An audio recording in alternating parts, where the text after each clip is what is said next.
Daniel McDonald, Donald McDonald, Darren Ned, Jensen Phillip, and Richard Rogers. Yeah, as we see, Iman Alexander completes the fifth delivery of the.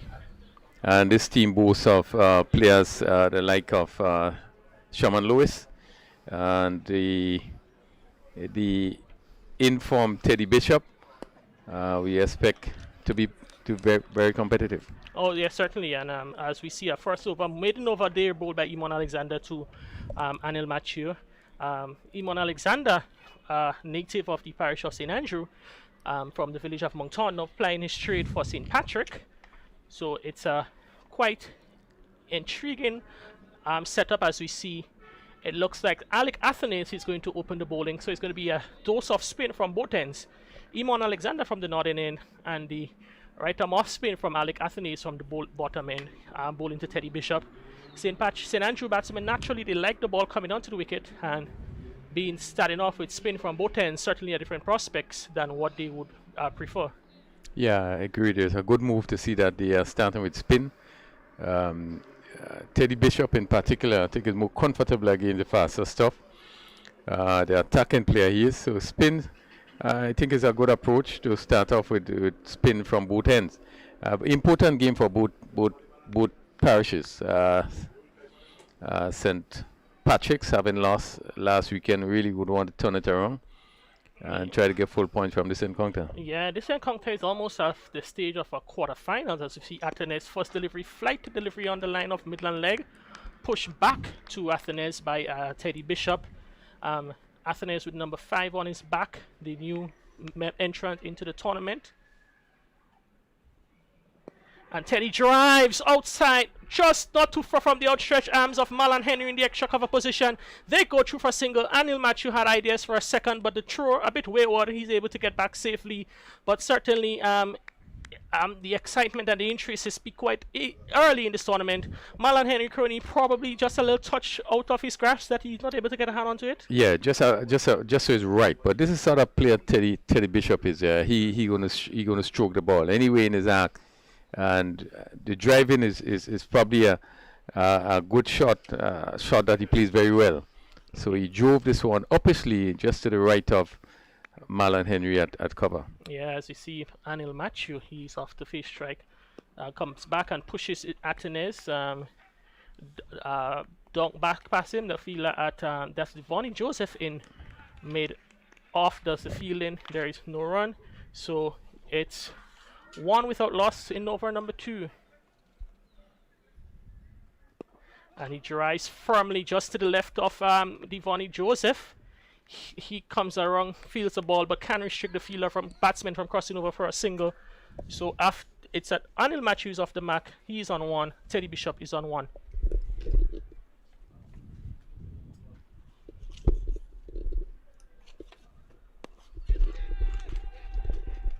And Teddy Bishop, he helps that one over the mid-wicket area. Good shot there from the young bats on the 19 batsman from St. Andrews. Athanaze is a bit dumbfounded. What did I do wrong with that delivery, he's saying. Teddy Bishop, as we see the replay from this one, just a bit short. He works back and pulls off a mid-wicket. Good shot there from the youngster from St. Andrew. St. Andrew, first boundary on the board. And he drives, this time more outside of the outer portion of the bat, squirts over the fielder there at the backward point position. They cross for 2. So 2 more runs to Bishop, and he's not letting Athanaze settle as the St. Andrew, they move to 10 without loss after 2 overs. Yeah, good over for St. Andrews. Teddy Bishop in his positive style of play, hitting over a wide long on for 6, shortish delivery, and he was able to hit it in front of where would be a long and wide, more mid-wicket over the boundary for 6, and then looking for that big drive, hit over a backward point, and he pick up another 2 runs. So he will continue to play his attacking game. This is the sort of player that he is.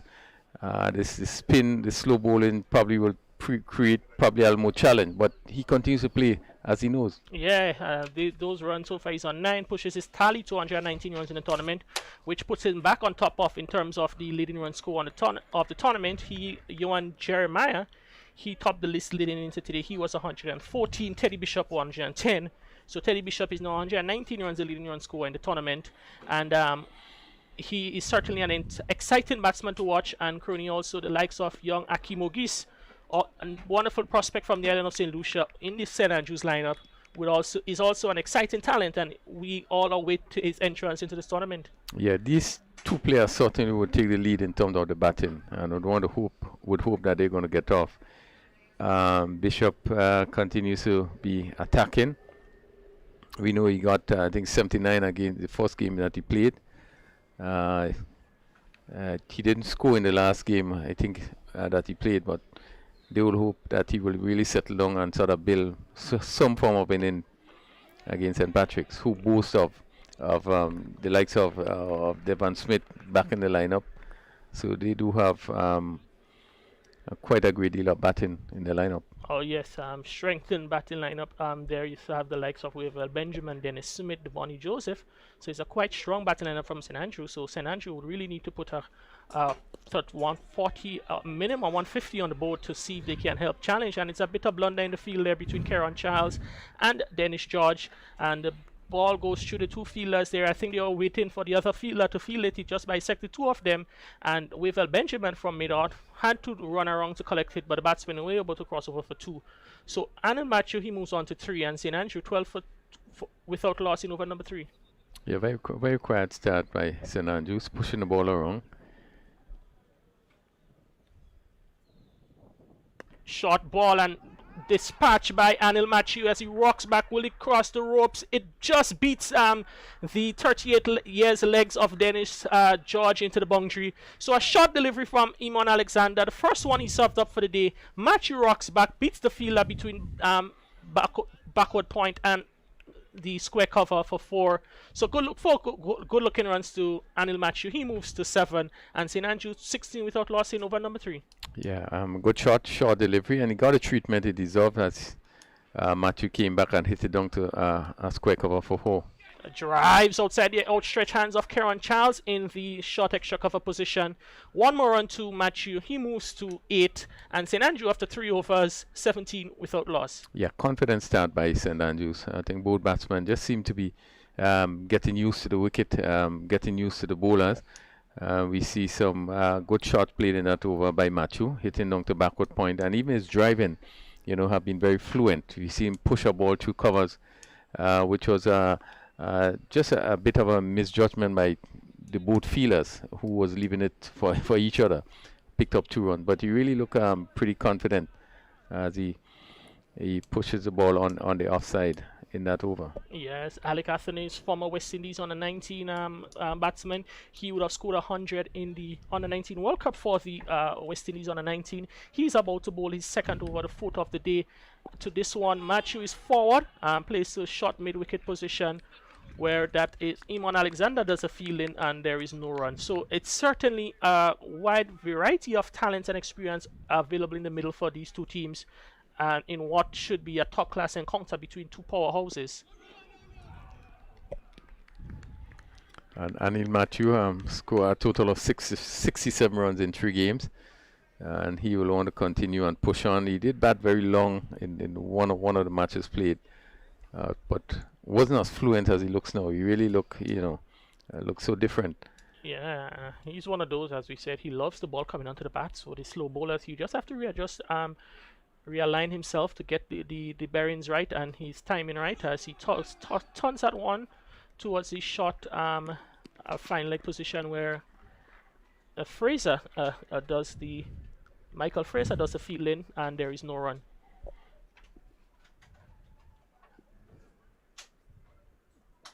A short bad ball from Alec Athanaze and correctly dispatched over the square leg region. Athanaze, he dragged that one down. Matthew, his eyes lit up, and without a second invitation, he hit that well over mid square leg region. One bounce into the boundary for 4, and certainly a loose shot delivery there from the youngster from St. Patrick. Yeah, but well played by Matthew. He picked it up very early, and he went back in and pulled it over square leg, which is vacant, confidently down to the boundary for 4. Yes. So Alec Athanaze from St. Patrick's. He's playing from St. Patrick's. He's from the island of Dominica. He's one of the players with the Wilbur's Volcanoes that was drafted last weekend to represent the various teams in the ongoing NLA GPL T20. Momentarily, we're going to tell you the other players who were drafted and what team they're playing for, as a delivery from Athenes. Short and wide outside the off stump. He can beat. That is Denroy Charles in the square cover region. And the batsmen, they remain. Anil Machi remains on 12, and it's 21 without loss. We'll be disappointed that he didn't make more use of that short ball outside the off stump. Or just hit it straight to the point fielder. Yeah, thumb push to Devani Joseph at mid-off, and there is no run. Crony, I think so far one of the things I noticed that there seems to be no urgency to pick up those singles, because I thought even that delivery they should have at least made an attempt to get a single, but it was just sit back and wait, just accepting that it was just a no run of that delivery, as 4 of us completed 21 without loss after 4.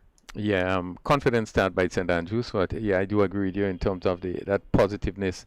I look at that ball, even that delivery that played down to mid-off there, but there was no sense of aggression, and they would need to show a little bit more aggression. We know that Teddy Bishop going to be aggressive right through, but just need to show a little more aggression in terms of the running between the wicket. Yeah, so we want to tell you about the players drafted. Alec Athenes, he went number 1 to St. Patrick's. Number 2 was St. David's. They picked Kieran Kotoy. Number 3, St. John Larry Edward. Number 4, St. Andrew Akim Ogis. Number 5, Kenneth Demba St. George. And Kimani Milius, he was retained by the parish of St. Mark. As we see a flighted delivery hit down the ground, not timed well by Teddy Bishop, and I think for his in his favor, he didn't time it that well, because he was able to drop well short of the fielder. That is Michael Fraser coming in off the long on boundary. Yeah, Teddy, they looking for the big drive, not timing properly, and it went in the air, but well short of long on fielder. The delivery pushed to that same fielder in long on by Anil Matthew, and they cross over for a single. So I think at these early stages, Crony, it's all about getting the strike rotating, picking up those 1s and 2s. We know that the bad balls will come, so you need to capitalize on it, because you can't really get bogged down for too long in this form of cricket, because 20 overs, they can go in a jiffy. Yeah, picking up the 1s and singles, just put pressure. Even here, they should be looking for a single there as Bishop pushed that one back past the bowler. And the fielder had made off, having to move quickly and to dive to stop it.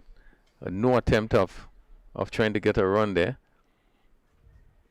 A short ball pushed back to the bowler, and Iman Alexander does well off his own bowling. So, Crony, these are the things that tends to happen, is that when you miss an opportunity to get a run, oftentimes the next delivery is a dot ball, or you might out of the next delivery. So I think St. Andrew, they would want to be a bit more aggressive in picking up opportunities for singles in the field. Looking for the boundary is Bishop there. Not so keen on picking up the singles, but really looking for the boundaries as he went back there, looking to cut this one between backward point and short third man. Yeah, Devon Smith in the fielder in the short third man position in the backward point is Dennis George, and he uses his feet well, gets over the fielder at mid-on. Oh, Wavell Benjamin, excellent stop with the boot there. So the batsmen, they cross for 2, but I think if we see the replay, it looks like an excellent job there by Wavell Benjamin, just stabbing the ball right there. And St. Andrew again a bit lackluster in their run, and only 2 runs picked up from that. Yeah, a good movement by Bishop there as he chipped there and came down and hit it over extra cover. And let's see how far it get to the boundary. Oh, I think it was touch and go. It was touch and go. If we had another angle, I think at the point of contact with the ball, his foot probably had touched the ropes also. But we are not using those technologies involved, so I think it's 2 runs to St. Andrew and 2 more runs to Teddy Bishop. But again, Crony, they could have gotten more. As we see another replay, the fielder, yes, Crony, that's 4 runs. 4 runs there too. That should have been 4 runs, but the umpire were not in a position to pick that up. But 2 runs saved for 2 short runs for St. Andrew. It's 25 without loss, 5 overs being bowled. As that looked like Denroy Charles. Denroy Charles going to pick it up from that off spinner, taking it up from that southern end. Yeah, so he's St. Patrick's second leading wicket taker in the tournament. He has 5 wickets from 3 matches. A short ball, serves up a short ball and correctly and rightly dispatched by Anil Matthew. Marlon Henry in the square cover region, he just had about 2 steps to make to his left, but he can't stop that ball from beating him and into the boundary. Certainly not the stat Denroy Charles would want in this innings. A lovely shot by Matthew. It was short, but even though it's short and a bad delivery, he had to put it away. He hit it well, firmly past that point position, and it raced across the surface for 4. Good, another good confident shot by Matthew. Yeah, and Kearney, third bowler in, another spinner. Not surprised at all. Another cover fielder is pushed right back to the boundary. Oh, and he uses the long handle, hits that one well at 6 runs. Very good shot there from Anil Matthew. He saw the ball tossed up. He opened up his stance, hit over mid-off, who was in mid-off, who was inside of the circle, fall just about 5 yards beyond the ropes. Very good shot for Anil Matthew. As we see the replay, he really lashed onto that one. 6 runs to Anil Matthew, 6 more to St. Andrew, and it's 35 without loss in over number 6. Yeah, good shot. Use his feet slightly and hit it over long off confidently for another 6. Another delivery shot. This time he can't beat them. That is Dennis George in the backward point position. He would be, Anil Matthew will be ruining an opportunity for picking up more runs. Yes, you have cover on the boundary, but I think if that beat Dennis George, it would have been a challenge for Marlon Henry on the deep cover boundary.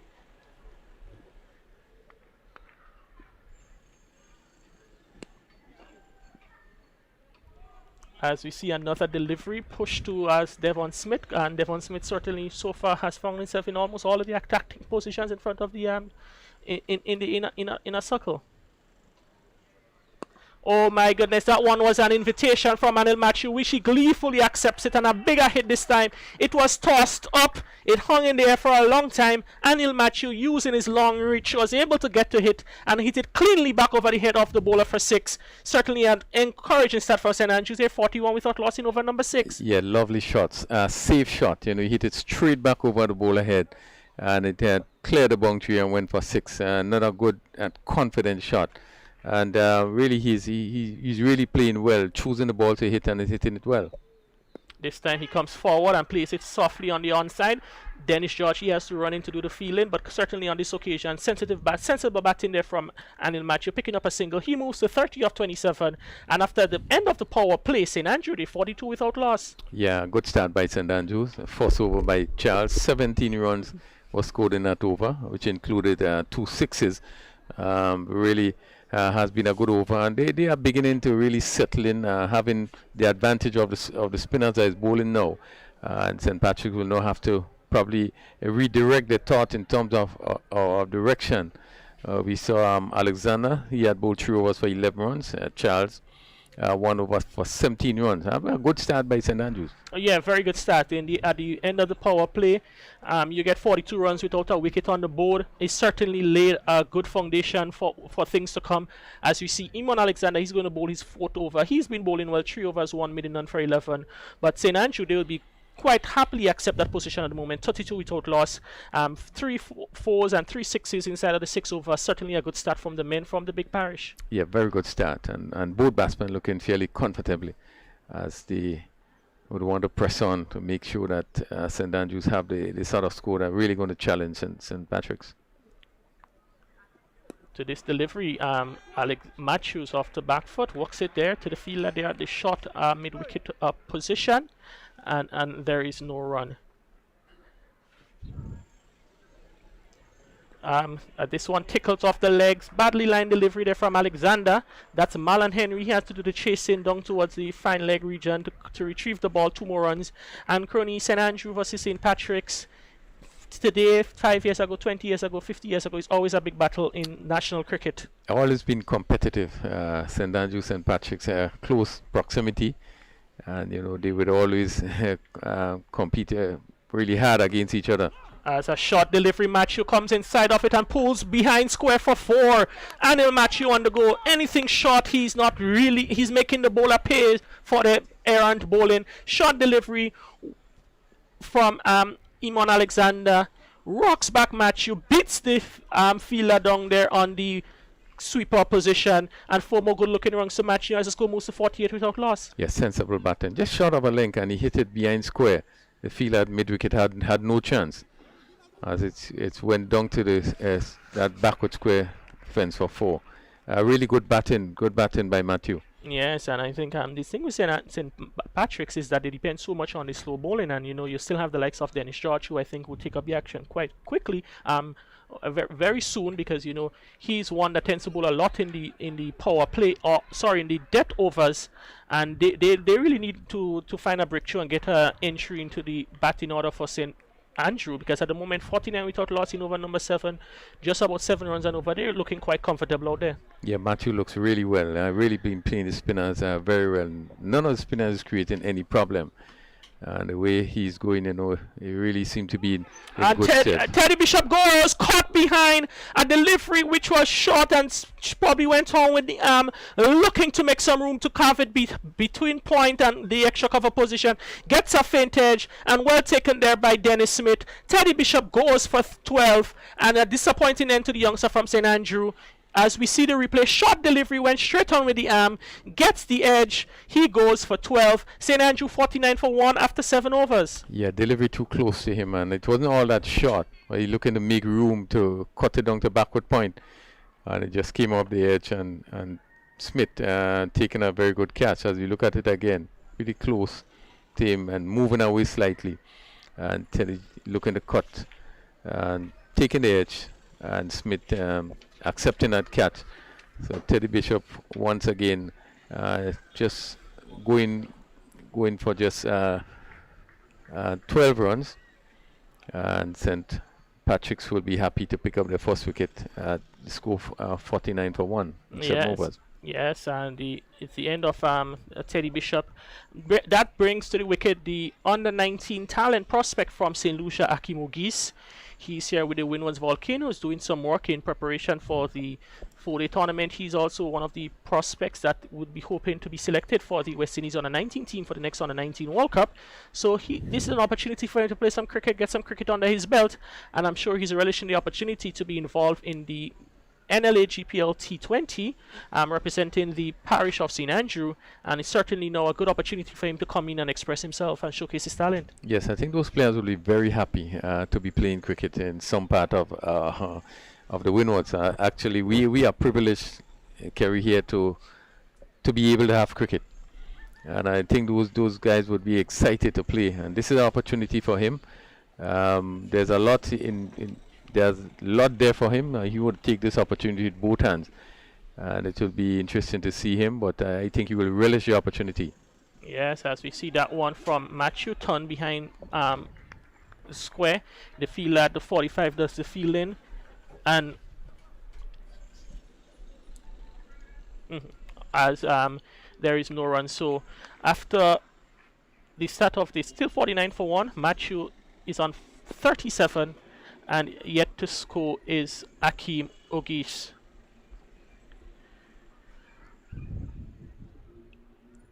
Denroy Charles, he has 5 wickets in the tournament so far, looking to add to that total today. He is the he's one of the leading run scorers in the tournament. He's actually the 5th leading wicket taker for the tournament, so he will be looking to add to his tally of wickets to go up the charts. The leading wicket taker, his teammate Dennis George, who has had 3 from 8. And we welcome Pastor Stevenson Warm to the comments booth. Good day, Pastor Warm, and welcome. A little belatedly, though. Yeah, as we see this one from Ogis, the left-handed Ogis guides that behind point, where Dennis George does the fielding. So Pastor Warm, as I was asking Crony earlier on, St. Andrews versus St. Patrick's, it is where those two parishes has created a bulk of our national players in years gone by, and it's always a top-class matchup when these two meets. And Ogis is bowled! A short delivery looks to go inside of the line to pull behind square. Looks like he was rushed a bit, and his stumps, as we see the leg and the middle stumps, they're displaced, and a disappointing end to the youngster. Yeah, absolutely playing across the line, and maybe the ball came on a little faster than expected, and I was just looking to hit that behind square. Didn't make contact, goes back disconsolately. So, well, it's now 50 for 2, and he would have himself to be blamed there. It's one of those delivery maybe that he could have played straight rather than trying to play across the line of the ball. Yeah, as we see the new batsman, Donald McDonald. Donald McDonald, he is very an aggressive batsman. He came in last game in a position where St Andrews they lost a couple quick wickets as similar as to this one, and he really went after the bowling of St George. He ended up with 37. He so far has 65 runs in the tournament from 3 matches, and will be hoping that he can add on to that. But that's going to be it for me from this stint, as you'll hear more from Pastor Stevenson Wam, and he will have a special guest who he will introduce to you. Our special guest is Kevin Stout, of course, the player recruited by the West Indies board to be with the Volcanoes. Good afternoon. Good afternoon, sir. There's an appeal for leg before, and outside the umpire, vociferous appeal as the bowler went down Charles that is screaming. And the umpire remained as solid, as constant as the Northern Star, said not out. But it is much in contrast to earlier this morning when it was bright. It's a little dull, it's a bit grey, overcast conditions. Well bowled, pushed up on the offside. So the run rate is good, 6.25, 50 for 2. Not a bad start, but they've lost a couple of wickets. Yeah, it's a very decent start by the batting side. I think if the guy who opened the batting, that's Matthew, batting really well, striking the ball nicely. I think if he can bat deep into the innings, he will allow his team to have a very good total. Good bowling by Imran Alexander. 4 for 18, picked up 1. That's good returns. Yeah, that's fantastic bowling. I mean, in T20 cricket, anyone who can bowl four overs for 18 runs, that's fantastic. So I'm sure the captain will be happy with his effort. Well, we're just backing up a bit the West Indies against Sri Lanka. First partnership for the first wicket, 192. You would have thought the West Indies would cruise home or cruise to a victory much easier than they turned out to have done it. Well, obviously that's a sport called cricket for you, because 1 minute you're on top and everything seems to be going very smooth, and then next thing you know, there's a landslide and then the pressure's back on. So who kept their nerve the best? Well, obviously win the game, and West Indies, they do that. Well played to Nicholas Puran at the end as well too. Yes, just thought that Pradeep maybe was a little bit too full and wide outside the off stump, a couple of wides, and a couple of good drives by Puran through the offside. Thought he should have remembered that he was bowling to a left-hander that tends to be able to hit those deliveries square of the wicket on the offside much better than the conventional right-hander. So, it's from the northern Ondabo end, Kieron Charles brought into the attack. Oh, good first up delivery, just turned it out on the onside. Yeah, that's a very good delivery. That's going to keep building the pressure. A lot will depend on Anil Matthew here. He's gotten off to a good start, 38. Striking the ball really well. He certainly has. I've been watching his innings, and the way how he paced it and striking the ball over the top, seems to be a batsman in control. Yes, you could see the confidence easing. He's not fidgeting. That's one of the things you've got to look and see what's happening with the batsman, whether his body language suggests composure or whether he's fidgeting all over the place.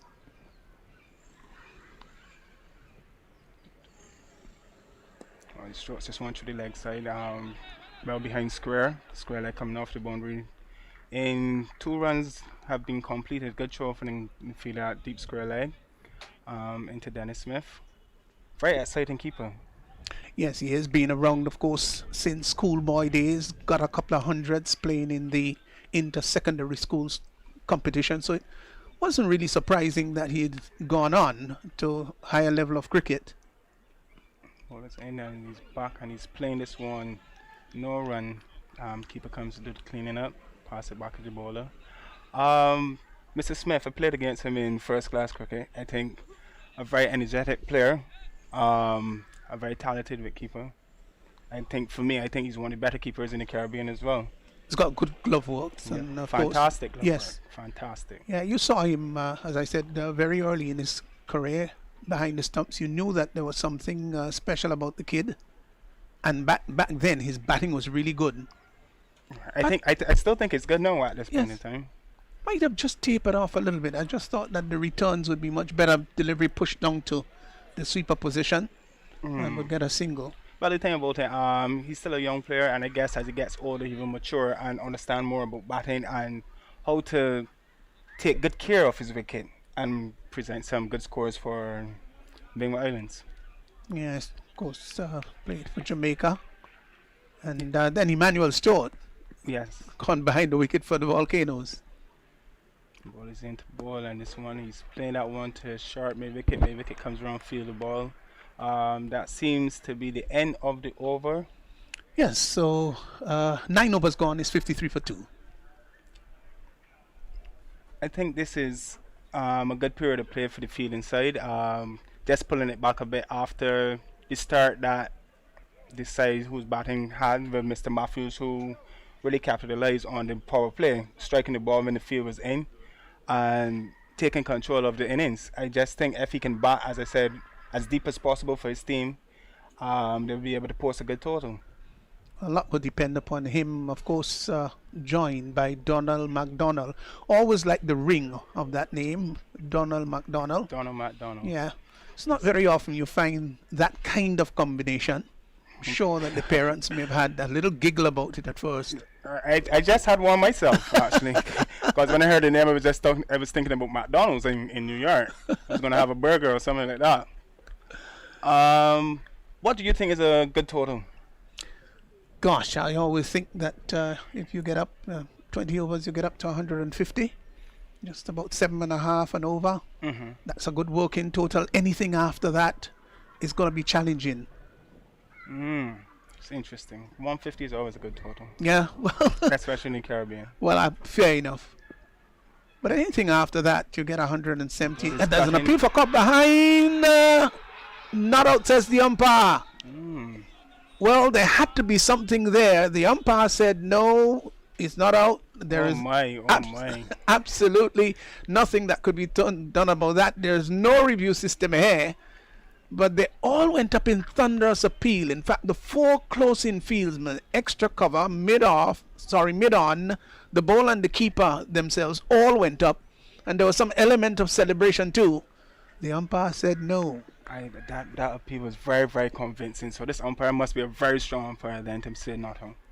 The ball is in. The ball is strokes this one to Lawan. They're off a single. Fielder comes in and returns it into the bowler right about now, and the bowler stopped it and back to his mark. I must say though, his streaming is very nice, fantastic.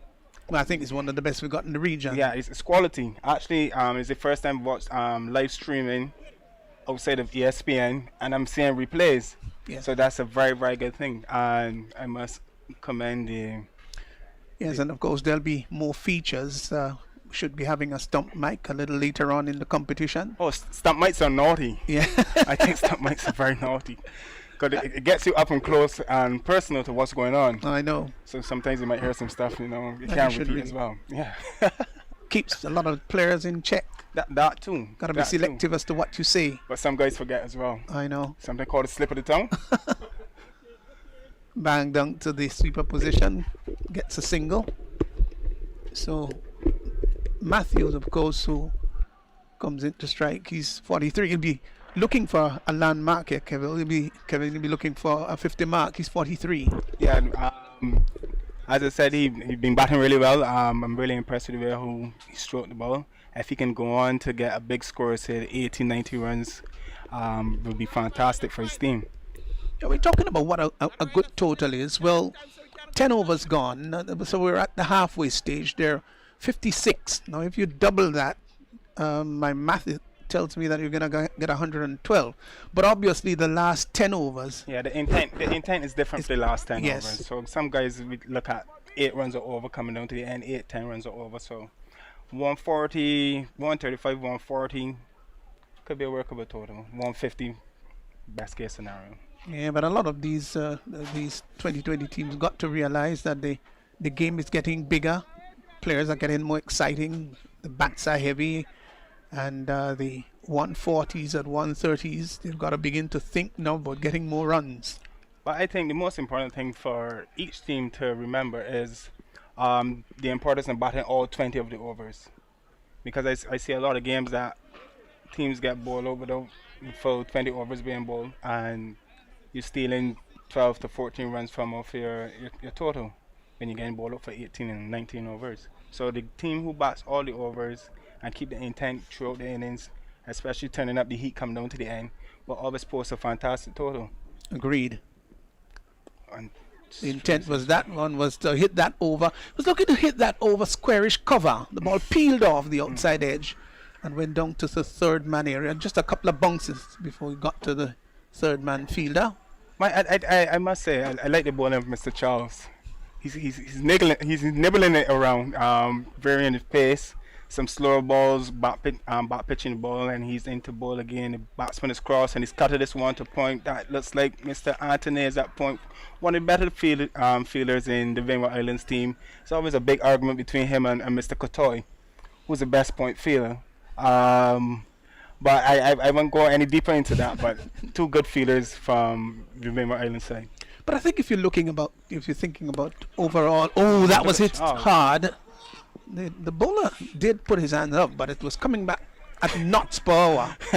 It has to be one of those reflex things to put your hand there and maybe sometimes just pop it up and go after it on the rebound. But that was traveling very quickly. I think Mr. Charles was just happy to get one from that one and prevent an injury. As Mr. Charles is back at the top of his mark, he's into bowl. Nice slow run up, and he's bowling this one back in the pitch. And I think Mr. Charles has the right idea on bowling on this pitch because he's not too full and he's not too short. He's found the perfect length and is being able to contain the batsmen and let them score the way how he wants them to score.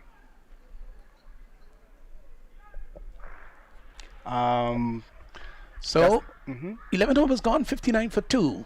59 for 2, and Charles, as you were just alluding to, 2 overs, 6 runs. So he's been very economical. Whatever game you're playing and you've gone for just 6 in 2, well, you must say that it's above normal, above average. Very good bowling performance. That's fantastic.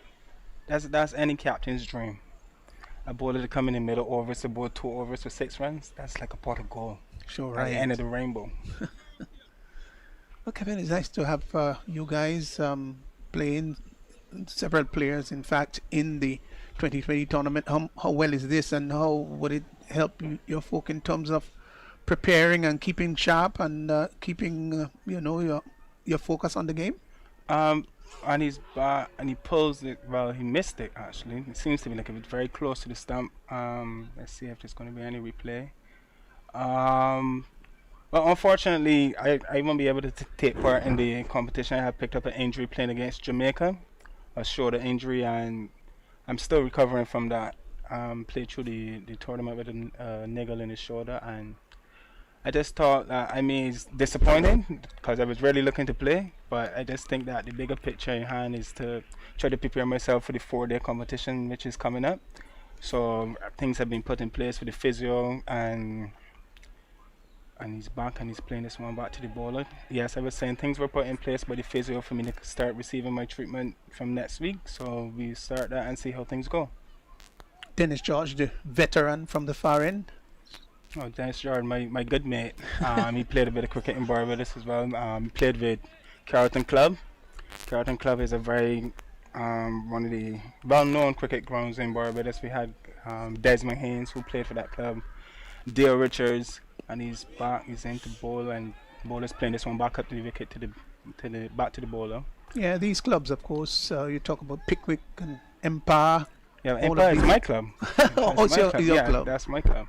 They have produced outstanding players over the years. Good delivery there by George. He was just coming forward. Looked a little bit beaten in the flight, though. Over comes to an end. Seems like George is getting some turn in this pitch, actually. Yes. You can see the veteran using all his skills. Guile, they call it. Guile. So, 8 overs remaining, 12 overs gone, 59 for 2. And Matthew and Donald, they have a bit of repair work to do here. Matthew looks good and Donald will have to maybe think about rotating the strike. So very important. My only thing here for Matthews, because two tight overs were bowled. I just hope that he doesn't get frustrated and think that he has to do something and get so. I think if the longer he bats, as I continue to say, the longer he bats, the way how he strikes the ball, he will put his team in a fantastic position at the end of the 20 overs. But there's no need for him to get out at this point in time. If 8 overs to go, what he can do is just leave a big outburst for the last 3 overs, continue to rotate the strike as you were saying, and give himself a good total. This one is rock. He's back and he's pulling this one till Lawan runs around and feel it. They're looking for 2. I think that is a death wish. Only 1 run. Charles, he's back on it again. Yeah. So he's bowled well. That one was short and it was pullable. I thought that he made a bit of a meal of that one. He really should have tucked that between the deep mid wicket and the long on. Should have gotten a boundary with that. Oh, this one he's walking across, but he didn't make good contact with that one. He got that one off the upper part of the bat, and it trickles down to long one for a single. Yeah, Matthew doesn't seem to be timing the ball as well as he did a little early on in his innings.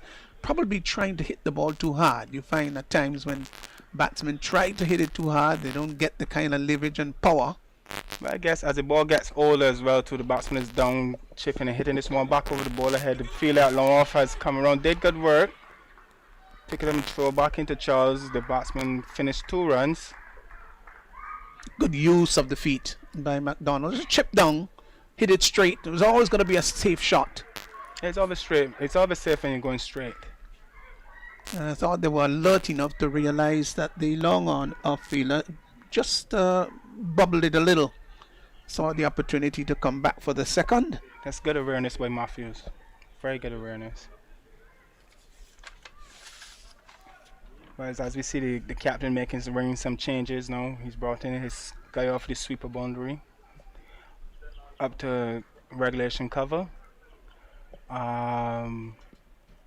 The bowlers he's in to bowl, and he's back and he's hitting this one over the cover fielder. This should be 2 runs as a fielder from long off run around, and he made the meal of that one. He misfielded, I guess they crossed. They got back for 2 runs, 2 easy runs. Yeah, it's a cardinal error of players. You've got to keep your eyes on the ball, allow the ball to come into your grasp first before attempt to throw it. That's the thing. A lot of players take their eyes off the ball and look at the batters before they field the ball first. Some improvisation, and he tried to walk over to the off stump, but he missed this one. Beats everyone, and he come through for a single. Just a bye signal by the umpire. So they continue to trudge along here. Nothing exciting really. They've not upped the tempo. We're over number 13. Just a 1 delivery to go into this over. The deep straightish mid wicket is going to be pulled inside the circle. Just at a short, conventional short mid wicket.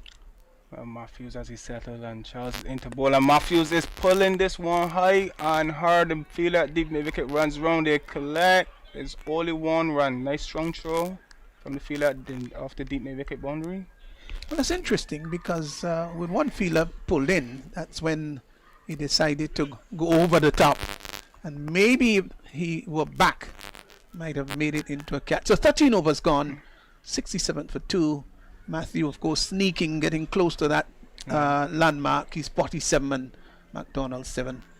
The run rate 5.15. They need to maybe bring this up to about 6, 7. Well, I guess if when Matthews get to his landmark, there's 7 overs left. I guess hopefully he can explode after he gets his 50 and build back up that run rate. That current run rate is 5.15, as you said. If he can get that run rate up to 8, that would do his team a lot of good.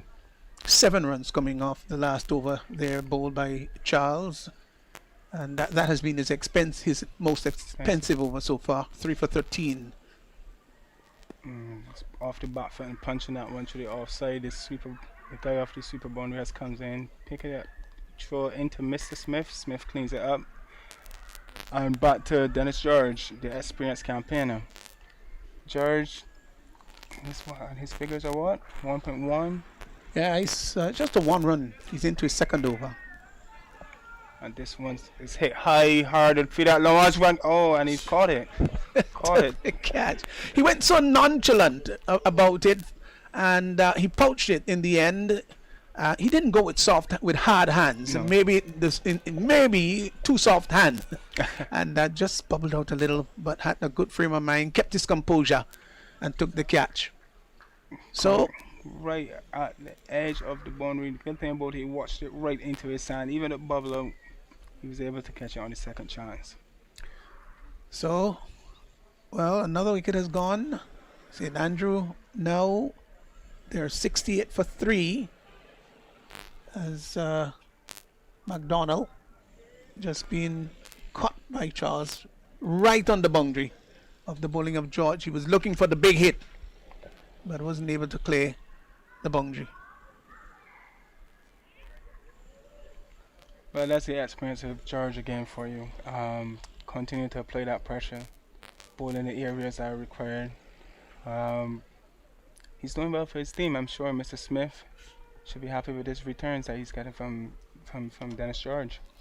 Yeah, absolutely. Dennis, of course, spoke to him last week and told me that he's as fit as a fiddle. He's been training then. He's been doing some running. Oh, he's got a natural talent about him, Dennis George. And you don't, even on the field, of course, he always loved to field in that backward point area. Yeah, he was always full of energy. Yes. Did Dennis George and you. Always full of energy and always willing and ready to do whatever it takes for the team, for him to put the team in a good position. The new batsman is Darren Ned, joining Anil Matthew. And Ned will be taking strike. The batsman didn't cross. That's surprising, is it? Oh, Wrapped up the pattern, appeal, gone, bowled him in fact, bowled him. Oh, that pushed him onto the back foot. It was the faster delivery, and he should have been pushing out really, but he was trapped on the back foot. The ball sneaked through, and the bails are spattered. You could see from here, in fact, that the leg stump and the middle stump, they're interrupted. And Ned has gone without scoring. He's got a golden duck, 68 for 4. And St. Andrew, they're plunged into further trouble. As I said before, that landslide, it seems to be creeping in now. Good bowling by Dennis George. That was the arm ball. As I said, I think the batsman should be on the front foot to try to stroke that one down the ground, but he was deceived by the skill of Dennis George and was bowled down, trying to force the ball off the back foot. Very good bowling by Dennis George as he continued to pile on the pressure on the batting side. So Daniel MacDonald has come to join Anil Matthew. And Matthew, in fact, walked down to him. He's still talking to him, if you'd notice.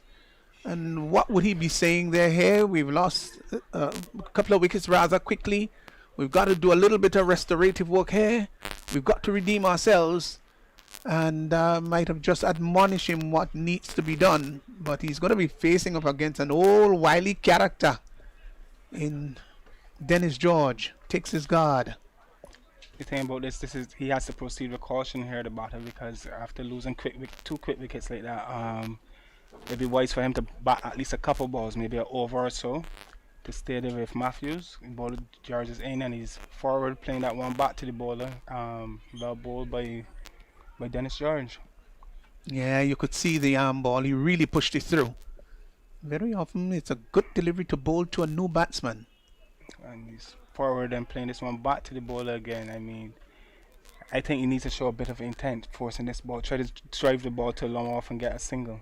Yes, and sometimes you can use the angle, but admittedly when you're early in your innings, it's better to play straight. And he's back and he's pulling this one, he's getting this one to go to backward square. The fielder backward square runs around, collect it, and the throw is aimed to the keeper, and the keeper is appealing for a run out. Not out, says the square leg umpire, and that seems to be the end of Dennis George over. Another good over by Dennis George, getting 2 wickets in it.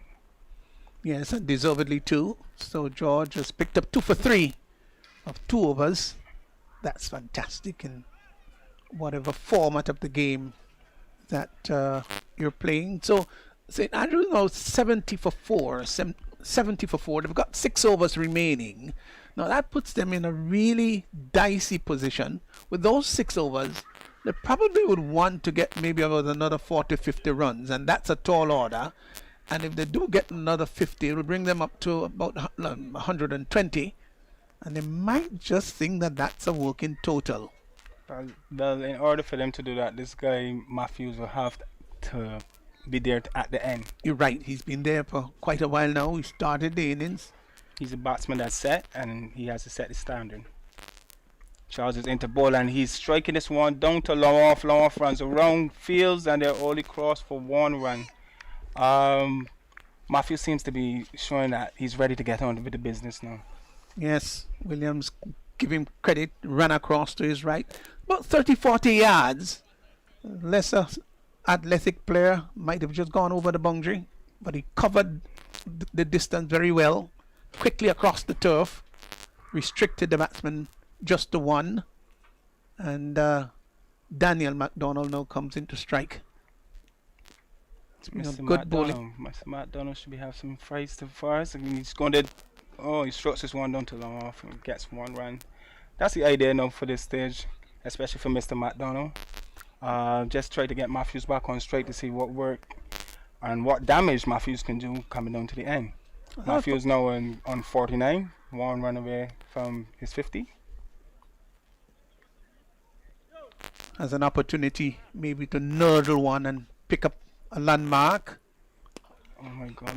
Goes over the infield. They've gone for 1. Will they come back for the second? They've got to hurry. The return comes in. This is good running. This is good running. This is fantastic running by McDonald to get Matthews back on strike. Well played 50 for him.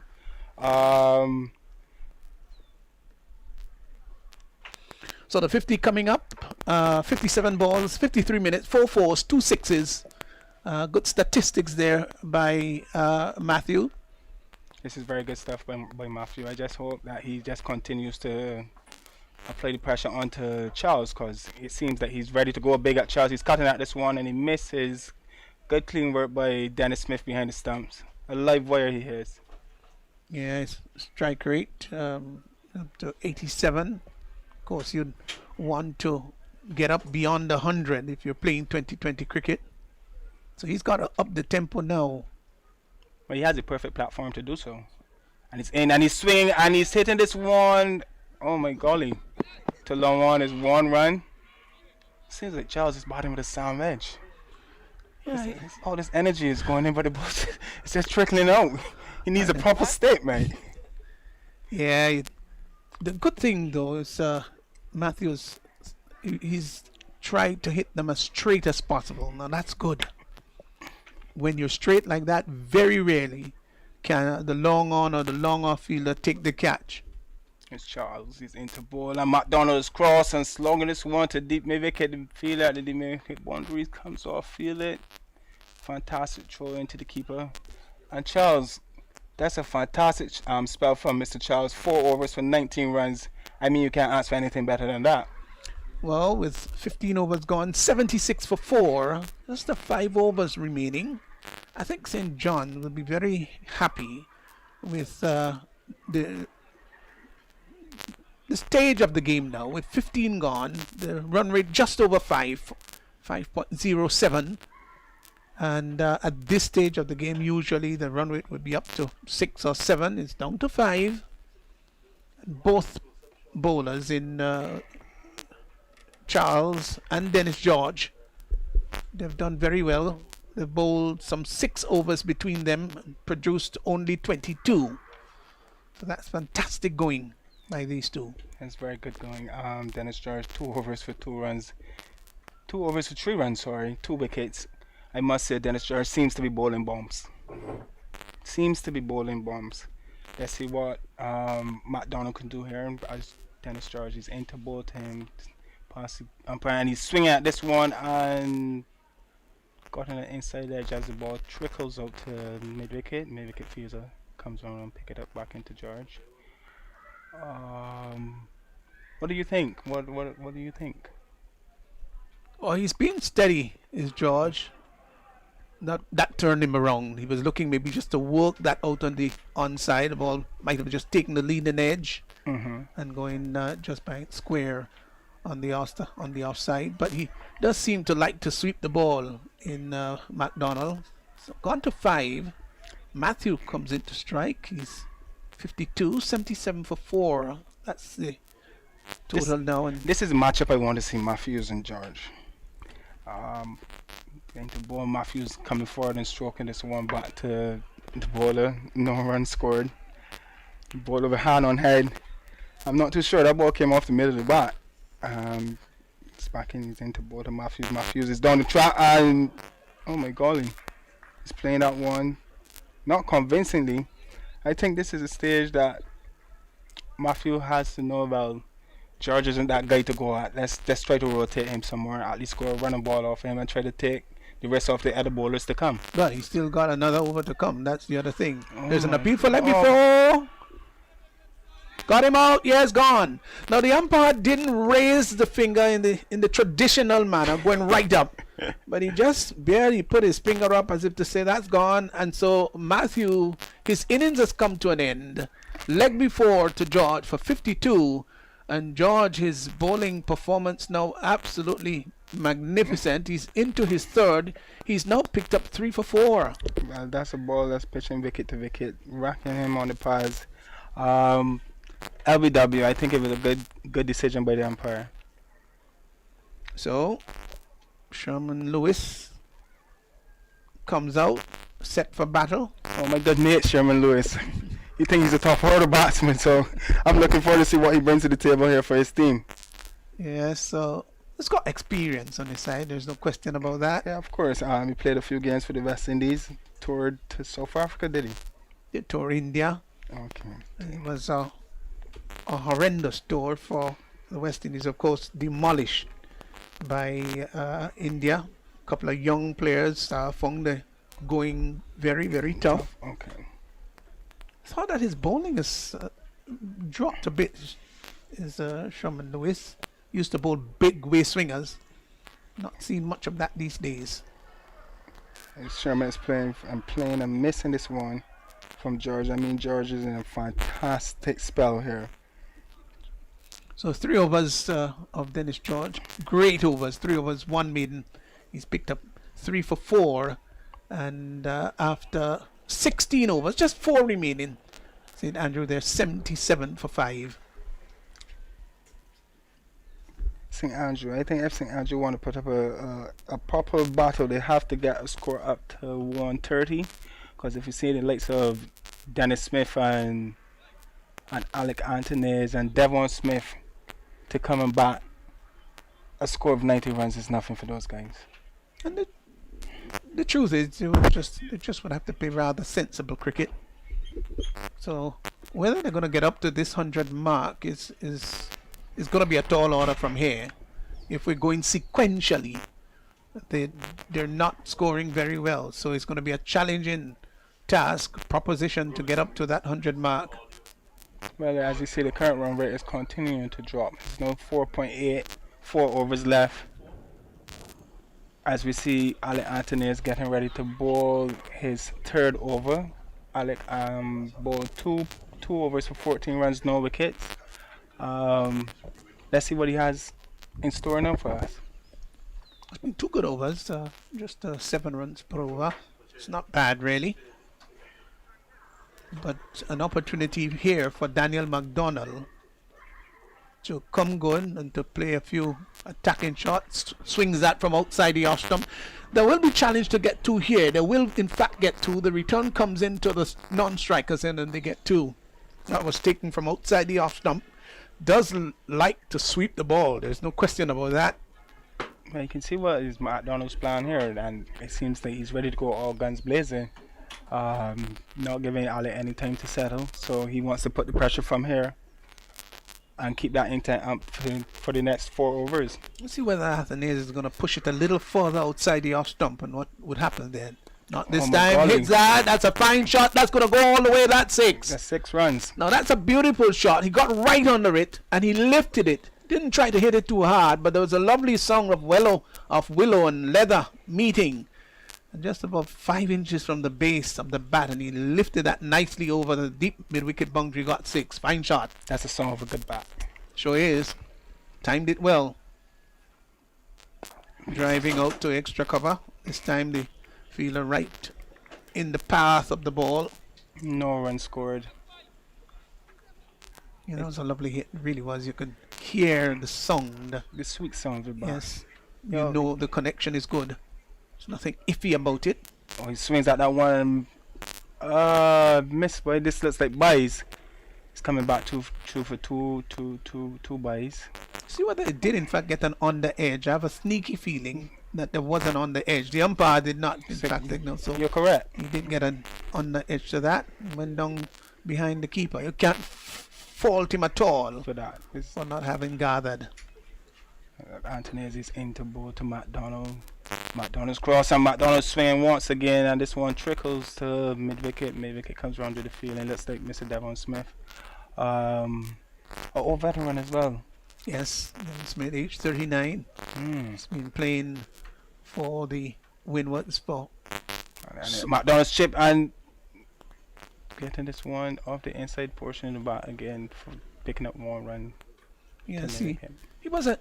The over comes to an end. The end of the over. So the current run rate has now gone up to 5.18. It's been under 5 during the course of the over. Big hit brought it back. So 17 overs gone is 88 for 5. Talking about Devon Smith, of course, one of the, in fact, the leading run scorer in regional first class cricket, and a number of celebrated names in West Indies cricket, since, of course, regional competitive matches going as far back as 1965. Of course, Demerara and Trinidad and Jamaica played their triangular matches long before that. Go back to 18. Gosh, can't get the correct details now, but they've been playing for quite some time, back in the 1890s. And played at the Garrison in Barbados and the Queen's Park Oval in Trinidad. These are old grounds.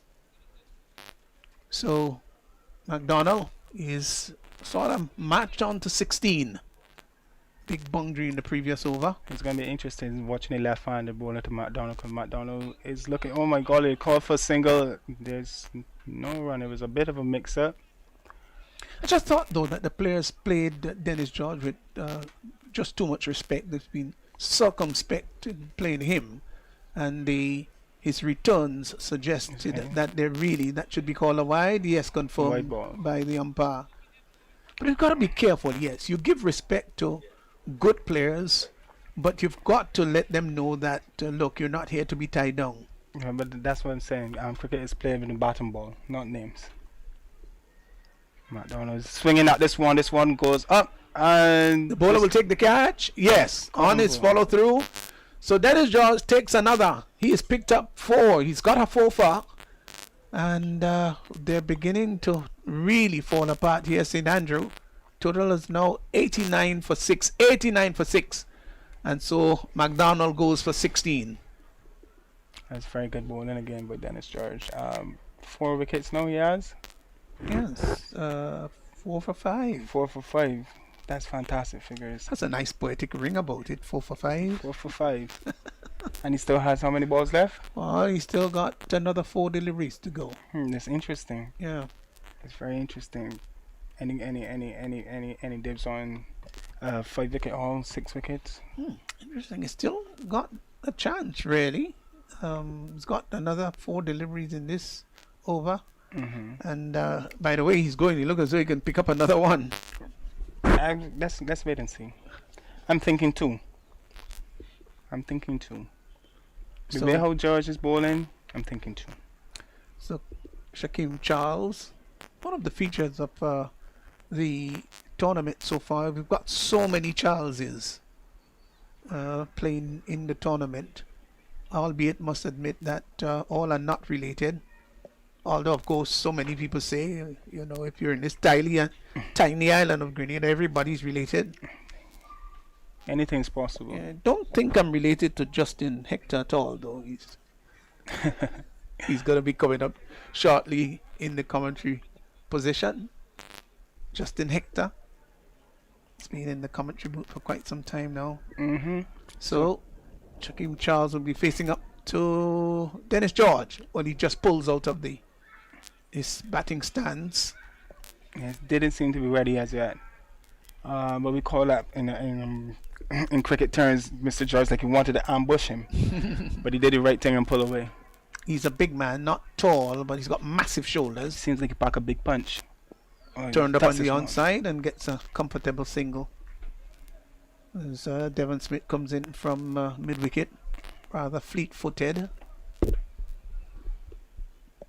So I'm sure that St. Andrew would not be happy at all with their returns here at all. They've not done a good job. And Sherman swings and missed this one. This one seems to spun a bit. Yeah, so he's seeking to hit that across the turn. Now, he's left-arm orthodox, which means that he's going to bring the ball away from the right-hander. And rather than hitting it with the tide, he's going to go across the line of movement. Here's George into ball to Lewis, and Lewis swings at this one. He gets this one behind square. Charles run around the square leg boundary that goes into the boundary for 4. But I just, in fact, quite ironically, talked about him going across the line, but he picked it up well, got to the pitch of it, and lifted it over to the deep mid-wicket position. Here's George replays against Sherman, is dragging that one from middle stump behind square. Very good shot into the boundary for 4. Muchly needed boundary for his team. Well, there's all sorts of talks about come Oh after my that one. Bowl him! Trying to be a little cheeky. There is Lewis, looking maybe just to lap that down to fine leg. Went too far across, too much inside the line. Naughty. And so he has picked up a fifer. Dennis George just dismissed Lewis, ball neck and crop. Almost want to sit behind his leg. Well, he put himself in such an awkward position. So he's picked up another wicket, and St. Andrew, they've gone into the morass of trouble. They're 94 for 7, 18 overs gone. This has been a great bowling performance here by George. 4 overs, 1 maiden. His bowling has come to an end. 4 overs, 1 maiden. He's picked up 5 for 10. That's fantastic figures. Fantastic. I thought Dennis George showed good consistency, good control, showed his whole spell. That was good on him. Wow, it's not very often you get a 5-5 in 2020 cricket. Trust me, if you get it in first class cricket or test match cricket, you feel very happy. But these are moments that you gotta cherish, huh? Every moment in the game you gotta cherish. A 5-wicket haul in a T20 game, especially in this competition, must be a very good achievement, especially in the way how he did it as well. 4 overs with 10 runs, 5 wickets. Can't ask for anything more than that. Well, if I were him, I'd just ask for the ball, keep it as part of my memorabilia, and put a mark on it that suggested that he picked up 5. His grandchildren would be pretty happy about that. We have Anthony getting ready to bowl his 4th over. He's into bowl to Charles. Charles pulled away, looking around the field. Anthony is in. Into bowl to Charles. Charles is coming, stroking this one back to the bowler, no run. So the new batsman is Kevin Lewis. So one Lewis falls and another Lewis rises. Here's Anthony into bowl to Charles again. Charles is dancing around the crease and he's trying to drop this one to point. They're off for a single, and this not out, says the umpire. They're appealing for a run out. It's not out. Good diving effort by Lewis. Well, for a moment I thought that he was in trouble, but maybe the last 5-6 yards, when he felt that he needed to get off his feet, and by that I meant that he went sprawling, diving home, showing commitment. That's what you want to see with players who would want to prize the wicket rather than just ambling through, but put their body at stake, because your wicket is so critical. Let's see what Lewis has to provide for us today. What, any entertainment? You think he's going to go? Well, I've got to think about going big, while, of course. Oh my God. No. But of course, they don't want to be dismissed. They've got 95 for 7, and being dismissed, I don't think they want that to happen. But on the contrary, they'd want to get maybe another 10-15 runs here. And Lewis swings out this one. He's driving this one to long off. Long off is coming off the boundary. Picks up. They're looking for two. Two is not available. Good throw by the fielder down there. He seems to roll over his ankle a bit. But when you do hit a delivery where a fielder has to cover about 40-50 yards, particularly to his left, when of course he's right-handed naturally, then you want to think about two. You need to put pressure onto the fielder. Run your first run very quickly. That's cardinal. Turned up to mid-wicket. No run scored. Let's go. They told us as schoolboys to run the very first run quickly, as quickly as possible. Dart for it.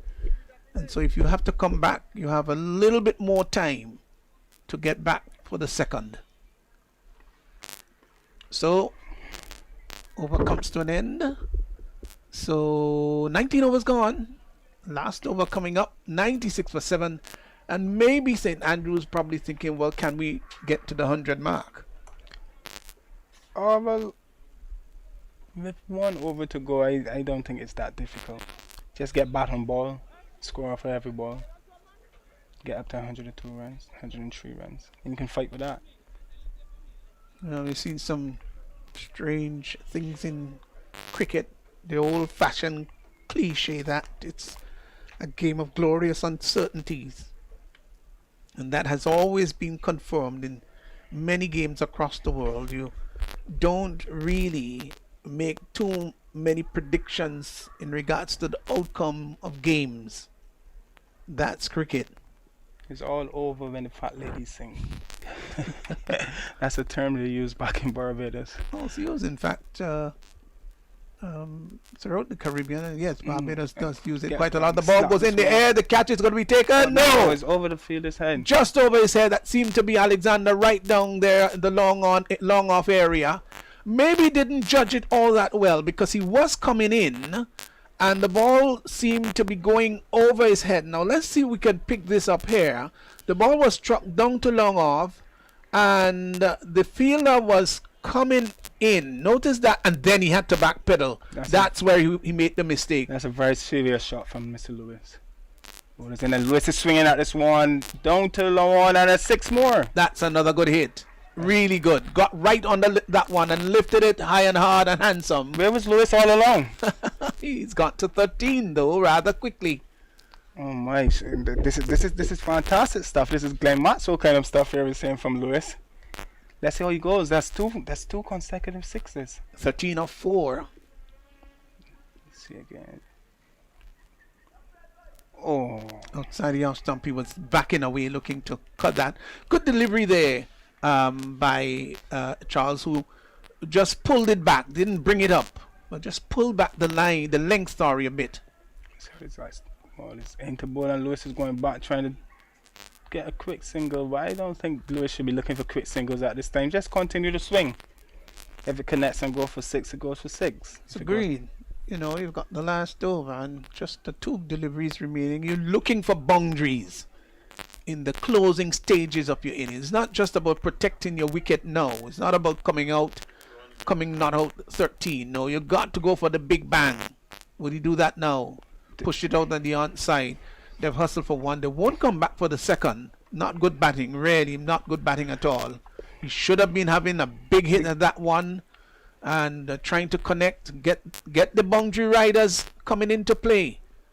Not good batting at all. So Shaquem Charles has the final delivery coming up. Can he do something special with it? Would it be the big bang? Straight back past the bowler. They've hustled for 1. They should come back for the second. No, they won't. The return comes in to the bowler's end. So that completes the innings. St. Andrews 110 for 7 as Shaquem Charles not out 3. Kevin Lewis, couple of big hits in his innings. He's not out 14. Athenaeus completed his 4 overs, 4 none for 27. And Denroy Charles, who picked up 1 for 35, the most expensive of the St. John's bowlers. So we will in fact go through a little bit of the scorecard. In Matthews, who had a good innings of half a century, he was leg before to George for 62 balls, 57 minutes, 4 fours and 2 sixes, and he batted very well. Teddy Bishop started off very well with Matthew, but he was bowled by Iman Alexander for 10 balls, 22 minutes. Then the slide really started. Akeem Ogis was bowled by Charles without scoring. Donald McDonald caught Charles, bowled George. He went for 7. Darren Ned was bowled by George without scoring. Daniel McDonald played a little cameo, 15 balls for 16 runs, stayed at the wicket for 15 minutes. Sherman Lewis was bowled by George for 4. Shaquem Charles not out 3. Kevin Lewis was not out 14 of 7 deliveries. And the total being 111 for 7. 111 for 7. Extras 2 has been good bowling there by St. John's. Iman Alexander had 1 for 18 of 4. Alec Athanaeus, none for 27. A little bit expensive from the context of the game. None for 27 of 4. Denroy Charles had 1 for 35, the most expensive of the bowlers. Kieran Charles, 4 overs no miss, none for 19. Dennis George had 5 for 10 of 4 overs. 4 overs, 1 made. He's picked up 5 for 10. Quite remarkable. I don't think this is going to be outdone in the competition, really. You can't get better than that. So after 20, St. Andrew, 110 for 7. 110 for 7. 20 overs gone. And Kerry is down there. He'll be having, as usual, a post-innings interview. Let's go over to Kerry. We here with Dennis George, the champion bowler from St. Patrick's. Dennis George, 5 for 10. Certainly excited with your performance. Well, I think it was extreme performance. I think we come back very well from the 2 last game. I think we had a very good team effort today, and I think it was a very good job. All right, playing St. Andrew, it's a parish that you know very well, would have represented St. Andrew in the past. Was there any extra feeling to this match coming up, getting up this morning and turning up for this fixture? Yeah, well, I live on with a good mood and thing for this game because we had 2 hard games before last weekend, and I think we come very good today and we play well. All right, so we know you guys have, the batting has not always been that fluent, but 110, you guys should be feeling quite confident to wrap up that victory. Yeah, because I will say that because we had Devon coming and Martinez, I think that would give us an extra boost. All right, so Sawyer, certainly the leading wicket taker in the tournament, going up to 13. You're going on in the age, but the bowling skills and the guile is still there and evident for everyone to see. Yeah, well, he always there, just very talented. I just back myself all the time, and I'm very pleased with the job today. All right, so Dennis, Sawyer, George, we want to wish you all the best and congratulate you on your performance and all the best for the rest of the match. Thanks. All right, so that was the pitch side with Dennis George. 5 for 10, champion bowler from St. Patrick's, has helped restrict St. Andrew to 110 in the 20 overs. Well, when you get to pick up a 5 for in an innings, 4 overs, 1 maiden, he's picked up 5 for 10. And I would love to see that being bettered by anyone else. So that's the situation. It's 110 for 7. That's in Andrew's total. So it means that St. John, they'll have to get 111, all the ones for victory. And with the lineup that they do have, St. John, I would not be surprised if they cross over the victory line. So we're going to be here, of course, to bring you more coverage of this match between St. Andrew and St. John. We wait for innings.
So, welcome back here to the National Cricket Stadium in Grenada, St. George's.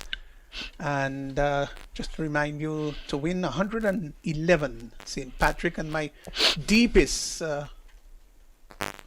apologies, of course, to our listeners that I kept saying St. John rather than St. Patrick. So my humble apology about that. I hope it's accepted, Justin Hector. Of course it is. But thank you for making it known that there is a parish called St. John. So the opening pair here is it's going to be Lewis. Down the leg side. Wide call by the umpire, confirmed a wide. So that's not a good beginning at all. Just to remind you, of course, that 111 is the victory target, St. Patrick, and they should get there. I see absolutely no reason why they shouldn't. But of course, Sherman, Lewis, and others would have other things on the back of their mind. Arthur Nares facing up to Lewis. He's got a bustling approach. He's there and bowls down the leg side. The umpire is going to call that a wide too. Did have good carry, as the keeper having to just dance around to his right. So, Justin, it's been overcast for most of the afternoon, but no threat of rain. It's been that way most of the day, for that matter. Throughout the morning, we really saw the sunlight at all, and but I think it was sort of enjoyable for the players, quite comfortable for them. Lewis is going to move in again. He's not had the first two good deliveries. That one was a beauty. That was a beautiful delivery, pitched just maybe about the off stump. And Arthur Nares was just pushing at that. It was a lovely delivery, had good bounce, good carry, and brought some measure of discomfort. Let's look at that on the replay again. Slanting across the left-hander's body. That ball carried. Good pace. Well, there must be a little, competitiveness between these two. They would have Athens would have bat quite a bit in the nets in practice against Lewis, so they would have a little battle within the general battle. There's ball that spiral out on the offside. They will in fact go for the single. The return comes in from short third man. The umpire does not signal, so which means that did he signal? No, he didn't. Right, so he did get, in fact, a nick onto that one. And I thought there should have been a more aggressive approach on the fielder at the field at short third man. Maybe should have had a greater effort, and even the slipper maybe should have gone across to make that into a catch. Yes, it was a token effort on his part. Just virtually took a few steps and almost looked at it come down. It went quite high. And Lewis, in fact, his arms akimbo, he stood there in disbelief as if to say, why didn't somebody take the catch? Feeling up for that outside the off stump. He is coming through with a bit of pace. That one was the way swinger. And Benjamin had no foot movement at all. And that's one of the cardinal errors of his batting. He doesn't use his feet very well, and especially if you're opening the innings, you want to make sure that you got those feet moving. Edges all caught behind. Big deflection, you could see it. It was coming outside the off stump, a bit of a way swing, and he pushed at it. His feet were there, didn't go anywhere. The catch is taken, and so Benjamin goes. They've got a set back already. St. Patrick, they're 3 for 1.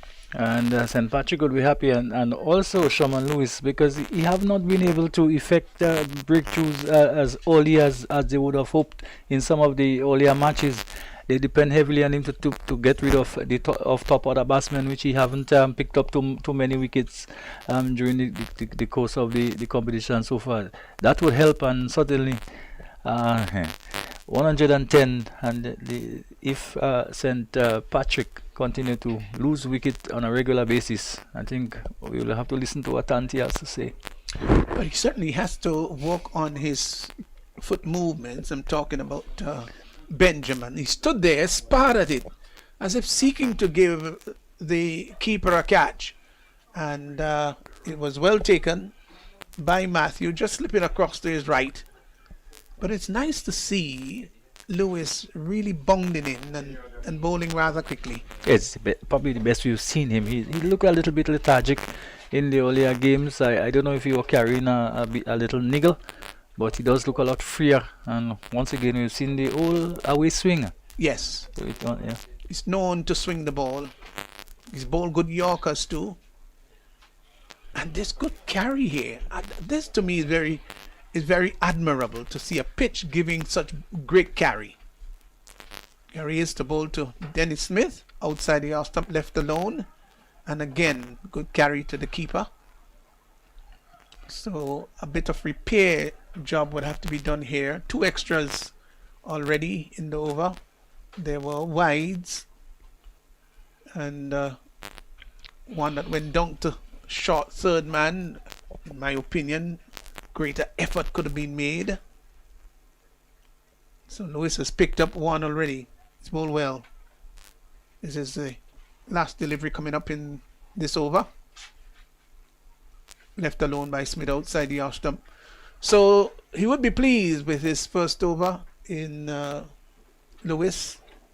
He's picked up the wicket of Wavell Benjamin. And so after one, St. Patrick, they're 3 for 1. Well, maybe Lewis a little bit disappointed that he probably didn't force Smith to at least play one of the 2 deliveries which he faced. He just come in and bowling a good head of steam. I think you'd have wanted to make Smith play a little more. Smith, a little man, and would have been interesting if he had maybe forced him to play that last 2 deliveries. But it's been a good first over, 3 for 1. There basically has contained St. Patrick, if I should put it so. On what is required, and I think that is what we need to keep an eye on. If the St. Andrew team can continue to squeeze the St. Patrick batting, it will be very interesting to see how they'll go about accumulating the 111 runs needed for victory. Well, it's going to be Darren Ned that will bowl from the northern or Dabo end. Beg your pardon. He's got a third man. Man, just to the squarish cover, almost verging on backward point. Extra cover and conventional cover. Mid-off, mid-on.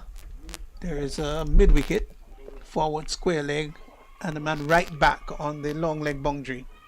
That's the field for Ned, who would move in to bowl to Athenaeus. Wayward delivery down the leg side, wide, confirmed by the umpire. And talking about the umpire, I think that by and large, Justin, the umpiring, the officiating has been very, very good. Yeah, very, very good. And I mean, they do not have the luxury of having like the DRS or replays and so, but we can bear them out. Again down the leg side, the umpire again signaled that's a wide. This game of cricket is of the nature that you don't want to be bowling down the leg side. Anything that is marginal will be called a wide by the umpire. So they're basically saying nothing outside the leg stump. You've got to be on or thereabout on the leg stump, on the stumps, and a little bit outside the off stump, and you get a little bit more leverage if it's outside the off stump. It's a little wider. Is it a ploy? Shaman started with 2 wides. Ned. Let's put it as coincidence. Hits that in the air. Somebody's going to take the catch. No, it's going to go all the way. That's 6. Well, he helped it on its way. Not confirmed by the umpire. It was short. Went under it and lifted it down to the long leg area. For a moment, it looked as though the fielder was going to go under and take the catch, but it had sufficient power attached to it. It went over the boundary line and cleared it by, I would think, maybe about 10 yards. Okay. Just like Shaman, Ned could have almost been third time lucky. It's going to come from wrong the wicket this time. Pulls that. The catch is going to be taken. Gone! Gone! Well, it was set up there. It traveled very quickly down to the deep backward square area, verging on a kind of wideish long leg, and the catch has been taken. No, that was struck very hard. Sherman Lewis took the catch. That was traveling, but it was traveling in his path. Let's look again at the replay. It traveled quickly. I thought that was a good catch. It was over his head too, and you had to have the good frame of mind to take that. I've seen fielders bubble those and drop those before, but not today. It was in the safe hands of Sherman Lewis, and they've lost another one. So it's now 11 for 2. That was part of the plan, Pastor. To bowl 2 wides on the leg side and pick up the wicket after. As I told you so. And I don't know. Well, have you contacted Tanti, Not yet. Well, that's what you call real coincidences. Or sequence of coincidences, if you want to put that way. So the two Smiths are in the middle now. Arthanez will go back disconsolately because he knows that maybe he should have gotten on top of that one, or maybe he could have elected to let it go by. So Devon Smith will join Dennis Smith. Both batsmen yet to score. Dennis has received 2 balls so far. Devon Smith comes out, and this total of 110 might be a challenging one to get. Well, I don't know. Maybe Crony, when he comes and tell us what has been Pasco. Pasco here has been about 90, maybe between 90 and 100 has been the Pasco so far in the tournament. Well. So it's 11 for 2. We're in over number 2. Devon Smith will come in to strike. Can he do something special today for his team, St. Patrick? He's been a prolific scorer in regional cricket over the years, and now in the twilight zone of his career. Let's see if he can produce the goods. Ned began to move in, then aborted his run. Maybe he wasn't quite comfortable. He's going to go around the wicket to bowl to Devon Smith. George did mention something in the interview. If Arthanez was if Arthanez dismissal was a psychological blow, if Smith goes now, that will be a killer blow. Yeah, the first delivery to Smith was one that was threatening to go into the mid-rib area. Took it on the forearm, it looks like, and doesn't seem to favor it.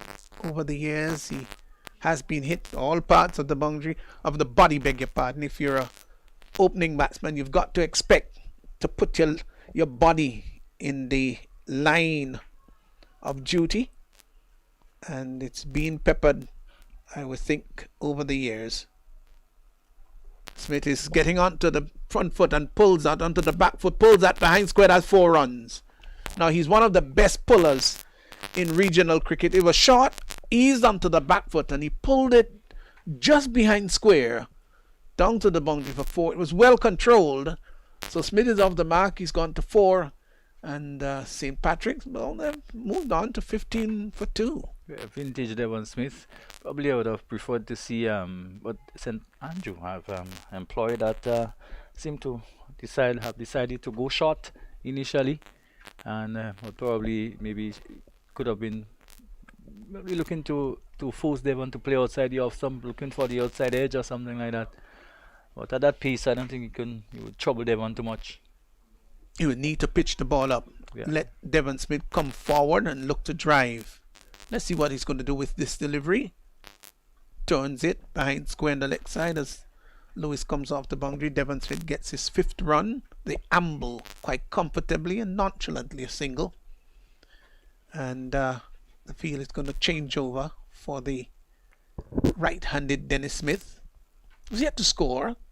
He's faced just 2 balls, but the restorative work would have to be done by these two senior players and 2 of the most experienced players there. Ned pulled, didn't gather very well, and not gathered very well by the fielder at square leg. This is going to go very close to the boundary. It won't go over the boundary line, but they will in fact get 2, as it was badly missed by the fielder at square leg there, and resulted in 2. One really expects better from Bishop. It looks like he's supposed to be one of the more established players in the St. Andrew team. Of course, he's very much a part of the Volcano setup, and therefore you expect better performances from these guys. And that was really inept bit of fielding, went straight to the legs. You know, something that you shouldn't expect to see, especially when you're only defending a very small total. Yeah, there was absolutely no commitment at all. You could see that he barely, as if he didn't really want to bend down. Look at the replay. His bending was lethargic, and he probably was indecisive as to whether he should bend or not. And you know, if you're going to be fielding, you just got to bend that body. Teddy Bishop, well, he's a culprit there. I'm sure that his captain would have something to say to him maybe at the end of the match, especially if it's being lost. You have to do better than that, Teddy. Lift your game. So Lewis will begin his. So there's no question as to the run rate. The run rate there is currently 9, but they've lost 2 wickets.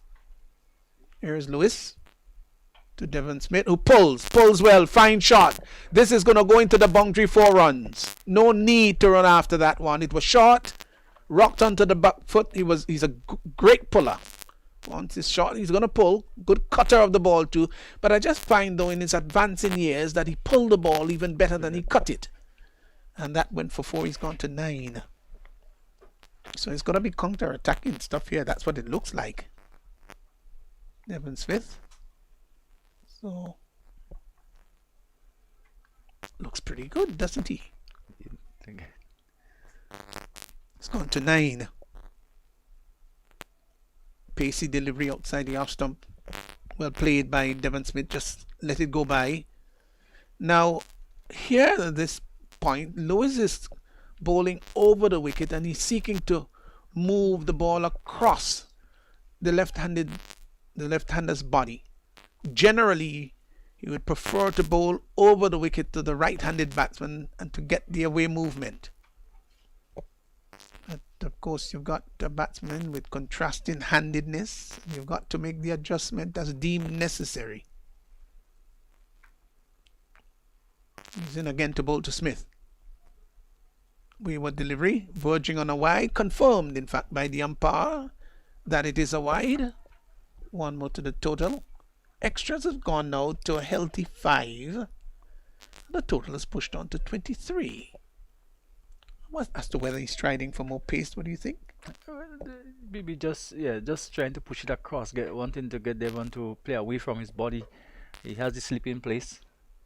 Well, I would love to see him bring the ball up. Yes. Invite Devon Smith to drive. So far, he has pulled well. So bring him onto the front foot. Let's see whether he's going to do that with this ball. That's more like it.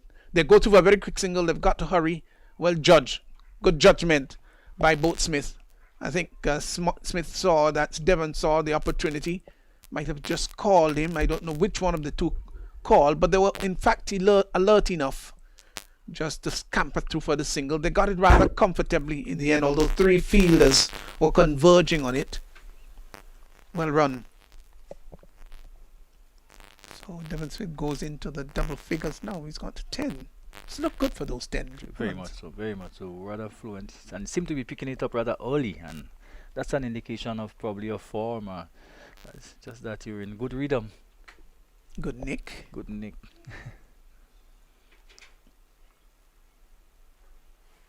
Down the leg side, helps on his way. He's going to go over the boundary line for 4.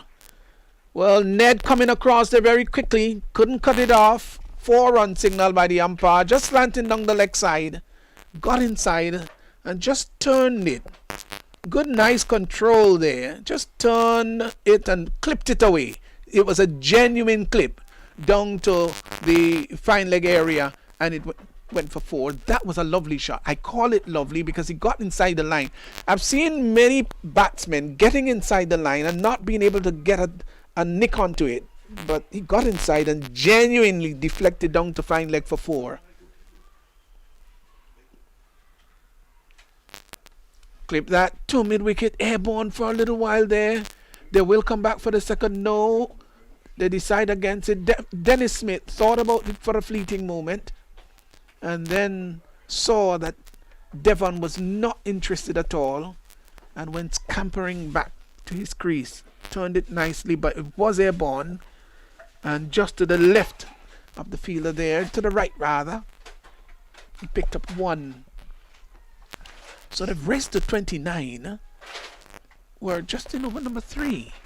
The last shot by Dennis Smith, someone shouldn't be too upset over that. I think he should encourage that. That was a good length. Delivery that was short and rising, and Devon Smith just got onto the back foot and turned it just back square as the keeper just running across and picked the ball up. The over comes to an end, so it's been a productive one for St. Patrick.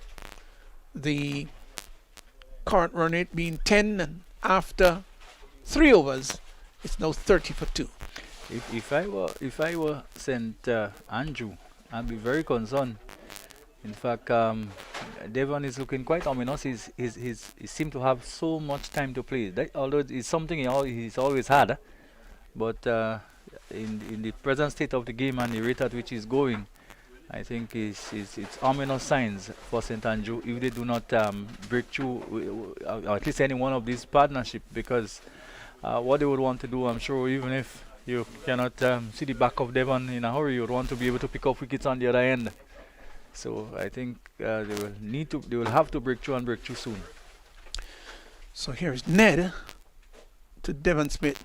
Well bowled, well played too. It was the slow ball pitched up, and Smith saw it, I think, early enough for him to make an adjustment. So if he thought maybe about the big boom in drive, would have decided against it and just pushed it out to a short extra cover. I think it was good all-round cricket though. It was well bowled. I thought it was well played in the end too. And that's why he's dangerous, because he picked it up early.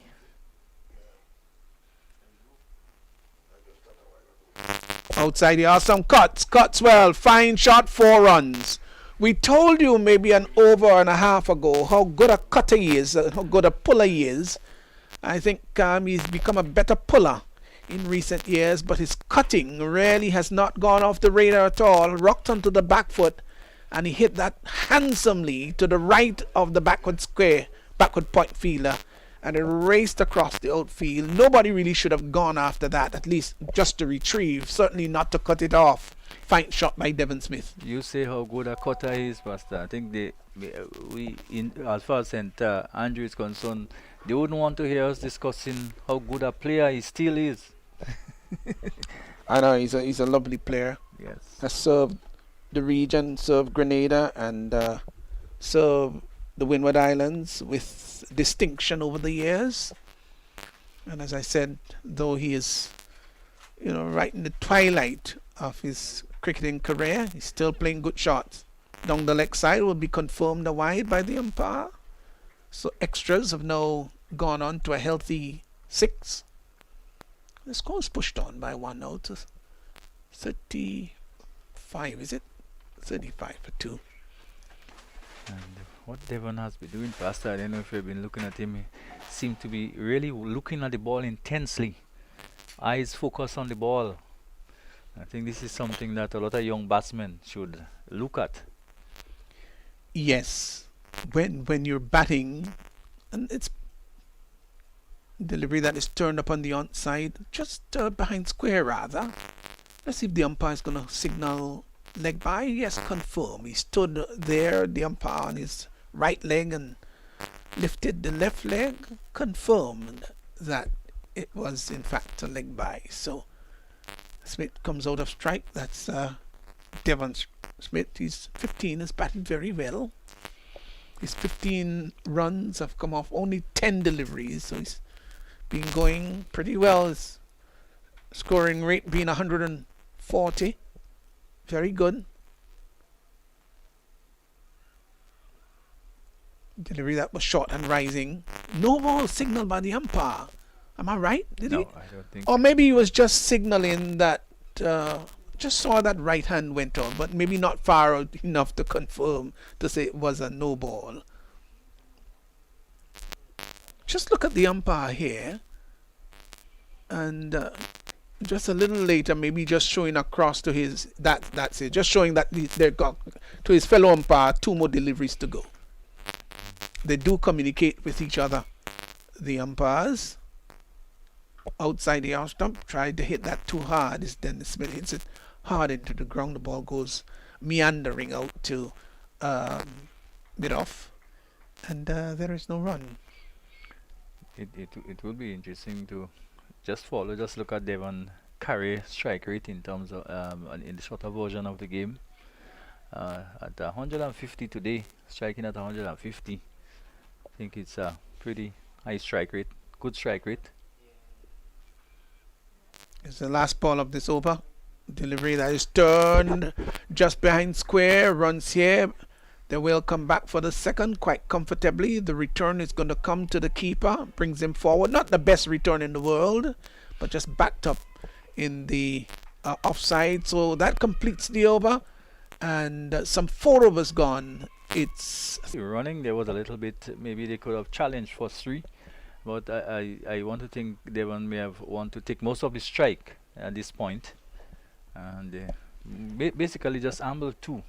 Yes, and it was Daniel McDonald who was in fact going after the ball. He's not the most fleet-footed person in the world, and you've got to, Justin, look and see who is going after the ball. That's also critical. So the batsman has to know which player is where and the chances you can take with particular players. Those that are not fleet-footed, not known to have strong returns, you can, take the opportunity to push them and go for a third rather than a conventional 2.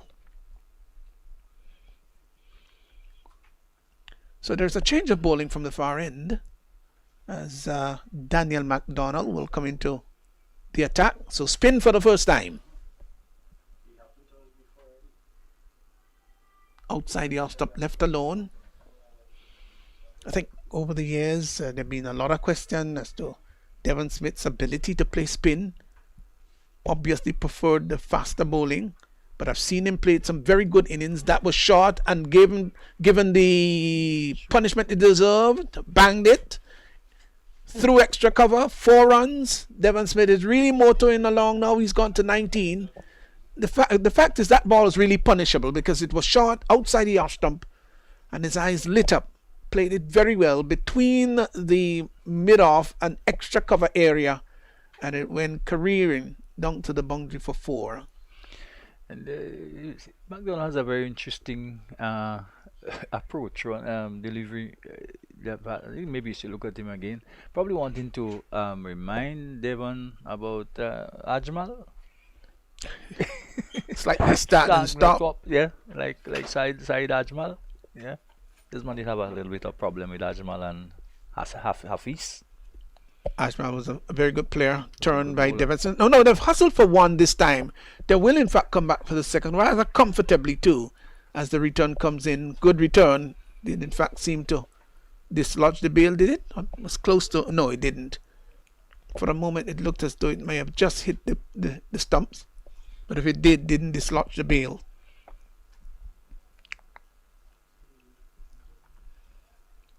Bad miss by Devon Smith. It was short outside the off stump.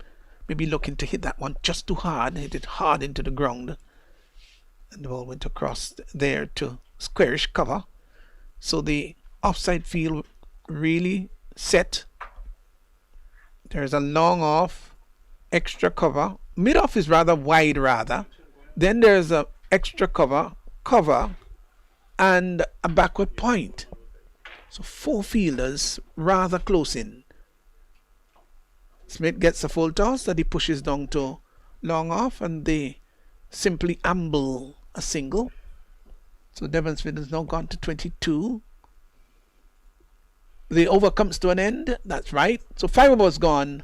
45 for 2, and the current run rate is exactly 9. Yes, we did say that he pushed it down, that But the ball did travel quite quickly down to the fielder down on the longer boundary. And I guess some of these Thomas Pastor can be relative. What might be a push for Devon Smith. Maybe a full blown shot for drive or something powerfully struck shot by another batsman. Well, very The often ball it's about timing, how well you can time the ball. It's not how, how big it might be in terms of the wallop and how much strength you go after a ball with. You can really come down on a ball hard, but that doesn't necessarily mean that it's going to go far, simply because it's not properly timed. The timing is what really gets the work done, So not necessarily the energy behind the shot. Rogers. Wrapped on the pad, ball may be pitching outside the leg stump. Richard Rogers, the new bowler from the northern Odabo end. It's at what time the ball hits the bat, and also what point of the bat that it's hit also. Ball hitting the pad and going down to fine leg. Because again, the ball could hit the middle of the bat and doesn't mean that it is well timed. Could be the middle, but which part? Is it the upper middle? Ball is hit down to the long on area by Devon Smith. Will come back for the second. The return comes into the non-striker's end. He has to hurry. That's Dennis Smith. But he knew that he could get back home, get there for two. Two more to Smith, gone to 24. Of course, when you talk about timing, there are so many cricketers who are known to be handsome timers of the ball. Going to talk a little bit about that. They go to a very quick single, played with soft hands. There, Devon Smith gets a single, and if a quarter century is a landmark, then he's reached a landmark. Yes. We would want to talk about Lawrence Rowe. Lawrence Rowe, that's the first name that came to mind. Yes. Lawrence Rowe, brilliant 302. I was surprised you didn't mention 5 inches from the bottom of the bat pass. Yeah, that's See this- important as to where you hit The sweet spot. the sweet spot. Yes. And if so, Everton Week tells you 5 inches from the base is the sweet spot. Bet you he is right. Died at age 96, I think, and I had the privilege of doing cricket commentary with him many years ago. Very witty gentleman he was. Rogers is cut behind square. That's going to go all the way to the boundary for 4. Short outside the off-stump cuttable, and he rocked onto the back foot. Got right on top of that one is Dennis Smith, and he spanked it through the offside for 4. Brings his total now to 13, and the 50 has been posted down for St. Patrick's. 52 for 2. Yeah, it's just too short and too wide by Rogers. And this batsman will punish you every day, every minute. So the 50 coming up in 5.5 overs. The run rate being now 8.91. Well bowled, pushed up onto the offside. Bishop can't prevent them from getting the single. The over comes to an end. And at the end of over number 6, it's 53 for 2. And St. Patrick's look very much on course here. At least the run rate is good. They lost a couple of early wickets, but these two have done a bit of redemptive work. And well, maybe Tanti may have cancelled. I want to expect that probably we may have seen a real ding-dong battle, but as it stands now, No need for her to come. no, Justin, maybe of just course. put her on standby. Justin, of course, is, in case you must have heard him talk about Tanti, you've got to be in the cricket for a little while now to understand what he's referring to. The old-fashioned Tanti Mull story. Of course, Paul Keynes Douglas talking about Combined Islands versus, who was it? Trinidad. Trinidad and Tobago at the Oval in Trinidad. That's right. What year was that, Justin? Could you I can't remember? remember. Maybe 77, 78. I don't know. I can't Gosh, remember. Can't what remember. a match it was. Combined Islands came home with it, didn't they? Yeah, could have been in the 70s, yeah. Tanty Merle at the Oval. Pushed up on the trouble, offside. Devon Smith has to go back. It's trouble! Trouble! Wow. Just missed at the non-striker's end. Smith was tearing down the pitch, was really coming very quickly. He felt that there was a single. The truth is, that's his call. It is call. He called him, but Dennis Smith remained at his crease, didn't move. Pull down to the deep mid-wicket area, 4 runs. Just a couple of bounces over. Full toss. Got the treatment it deserved. Bad delivery there by Daniel McDonald. And he capitalized on it and pulled it down to the deep mid-wicket boundary for 4.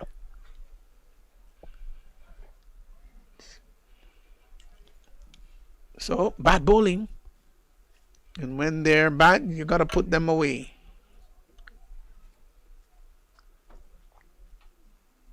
Short tucked down to the mid-wicket position. They won't come back for the second. The return comes in. They get just a 1. So this partnership has now yielded 47. The required run rate is just 3.93. So that's not really any much to talk about. They're going at 8.92.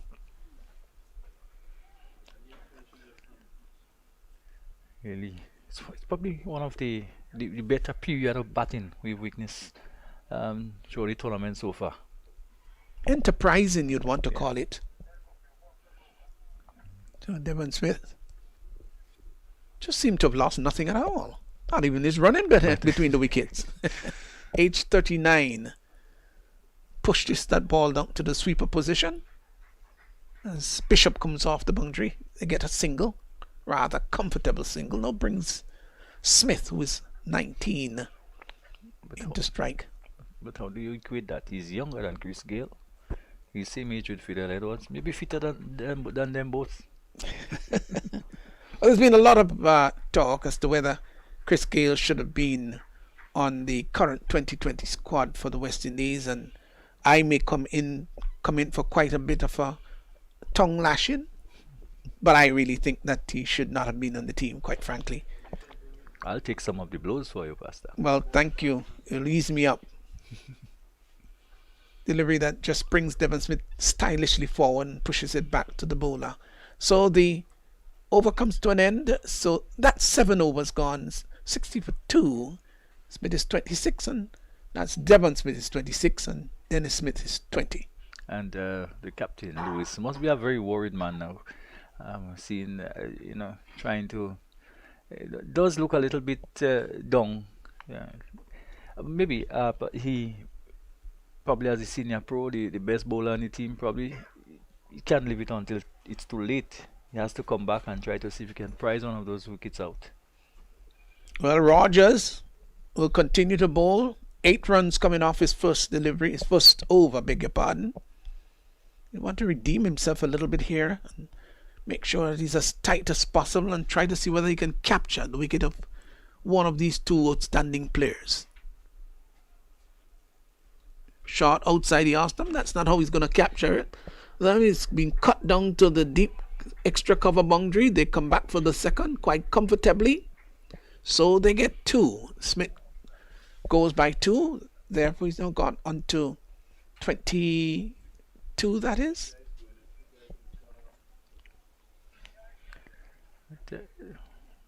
It's some work for Rogers, the wrist spinner. He just seemed to not have that control yet, although wrist spin is a difficult art. Given generous flight and full toss that he really didn't handle very well at all. Dennis Smith, maybe he's surprised to see that the ball was coming to him at full toss height and just padded out to Lewis, who was feeling just behind square on the offside. It's a learning experience for Rogers. Just spinning the ball from hand to hand, moves in to bowl to Smith. And Dennis Smith goes onto the back foot and just pats the ball. You don't even want to describe it as cut, rather, but pats the ball down to backward point as Sherman Lewis again had to pick up. Drive in the air. Oh, that's a lovely shot. It's going to go just a couple of bunks. I thought it would have gone a little bit straighter, really. The bowler not very happy with the effort there. It wasn't catchable because the fielder had to come from the sweeper position, had to make coverage, and it went over the extra cover and didn't really get down to the extra cover boundary, and they got one. But he opened the face of the bat and hit it inside out. It's a shot that demands a bit of skill, really. Rogers to Devon Smith, looking to turn that down the leg side, doesn't make contact. The keeper collects behind the stumps. Confirmed as a wide by the umpire. Brings the total now to 64.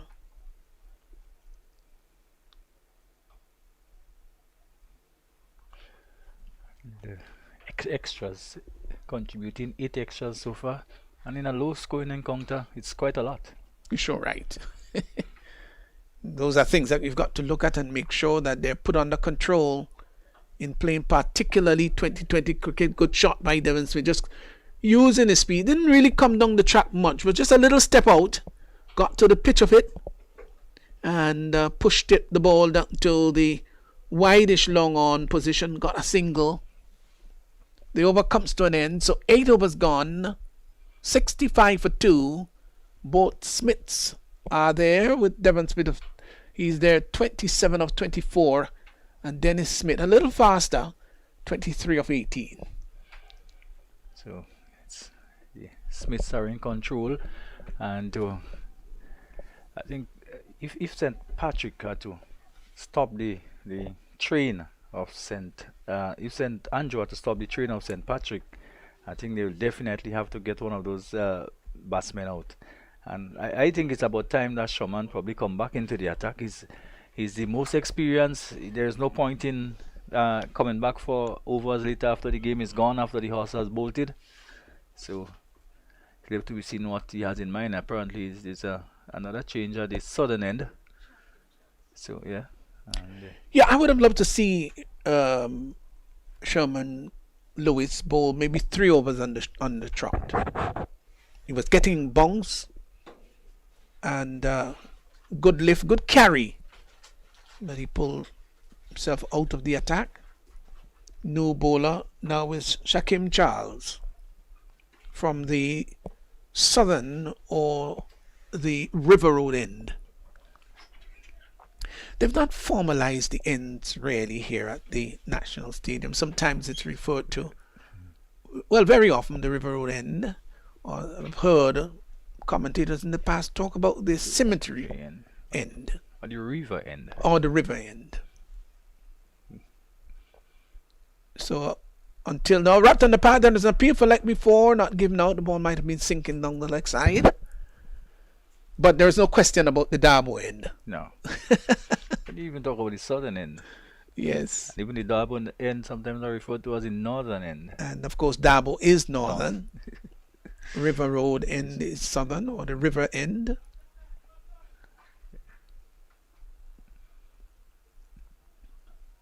And quite understandably, the reason for the River Road end is simply because that area is called River Road, and a river runs alongside the road, the path.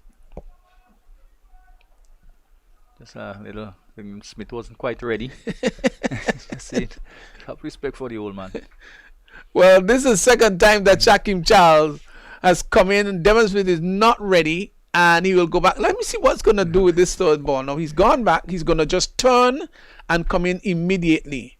Then, quite interestingly, Dennis Smith walked across as if to go into his path to say, hey, you behave yourself.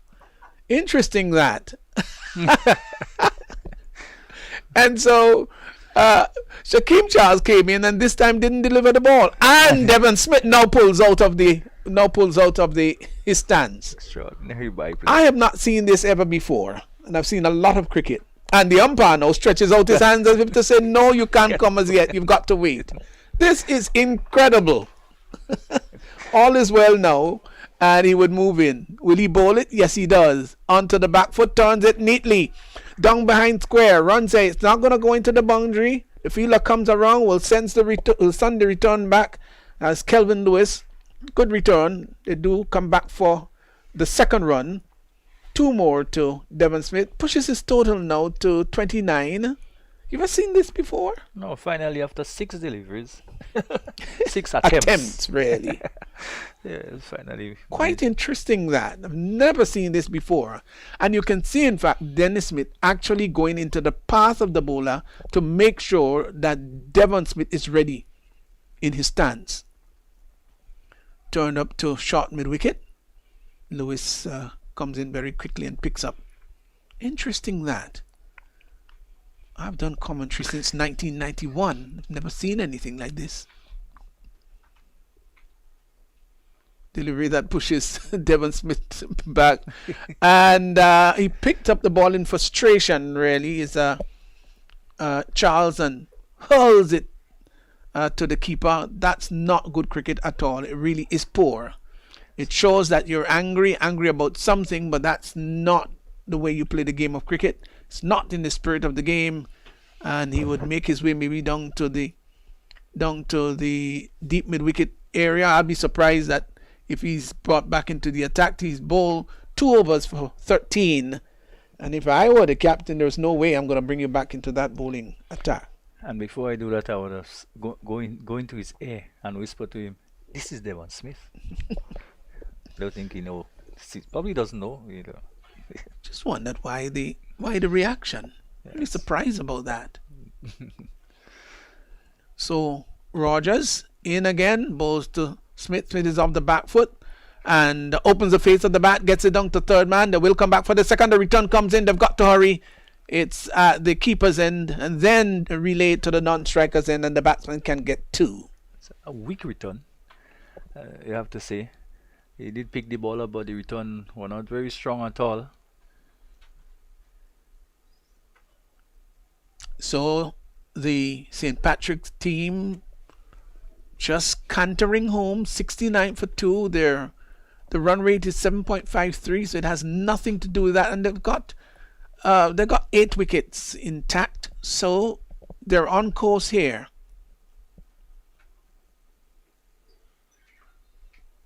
Smith reaches forward, nicely flighted delivery, pushes it out to short extra cover. As station there, Daniel McDonald picks up, swings that down to the deep mid-wicket boundary. As the return comes in, flat one, good service back to the keeper.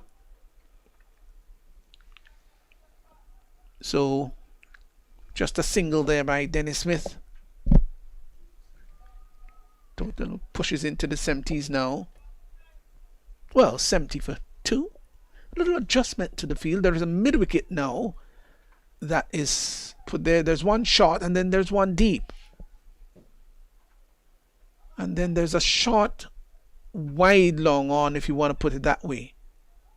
Beaten outside the off stump. Devon Smith pushing forward. Keeper whipping off the bails. So there's a short mid-wicket. Sorry, short extra cover, beg your pardon. And then there is a sort of short, wide mid-off and a long off right back on the boundary.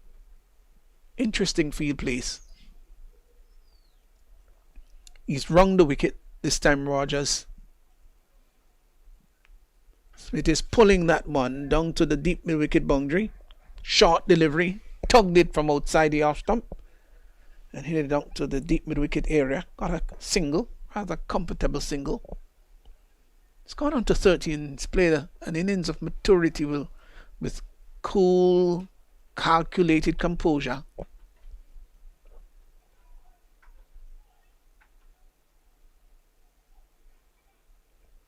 Left alone outside the off stump. Over comes to an end. So Rogers, 3 overs, no maidens, none for 17, 71 for 2. After the halfway mark, 10 overs gone. Yes, and the captain Lewis just seemed to have lost the plot. There's maybe one or two very agitated fielders out there. What the problem really is, we can't tell from here.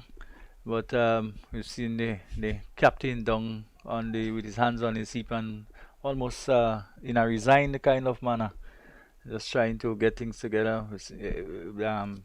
The keeper is in consultation with Matthew and so on. So things just haven't been too well, it seems, with the fielding team at the moment. Well, Shaquem Charles is He's still here, he's back into the attack. It's interesting that. continue. So Something will give. Devon Smith. I hope we don't have a repeat of what transpired earlier on.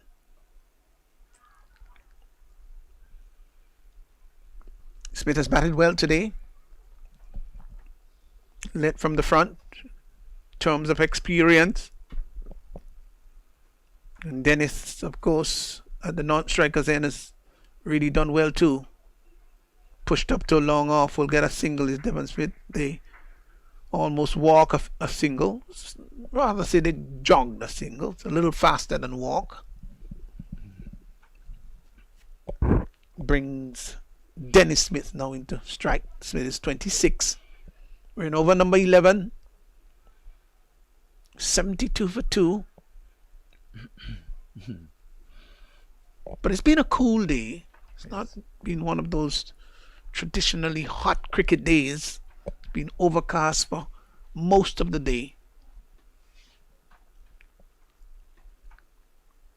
And it's been a strange dry season, if you want to put it this way. And the meteorologists, and they're saying that we're going to have spurts of rain throughout the dry season, at least up until April.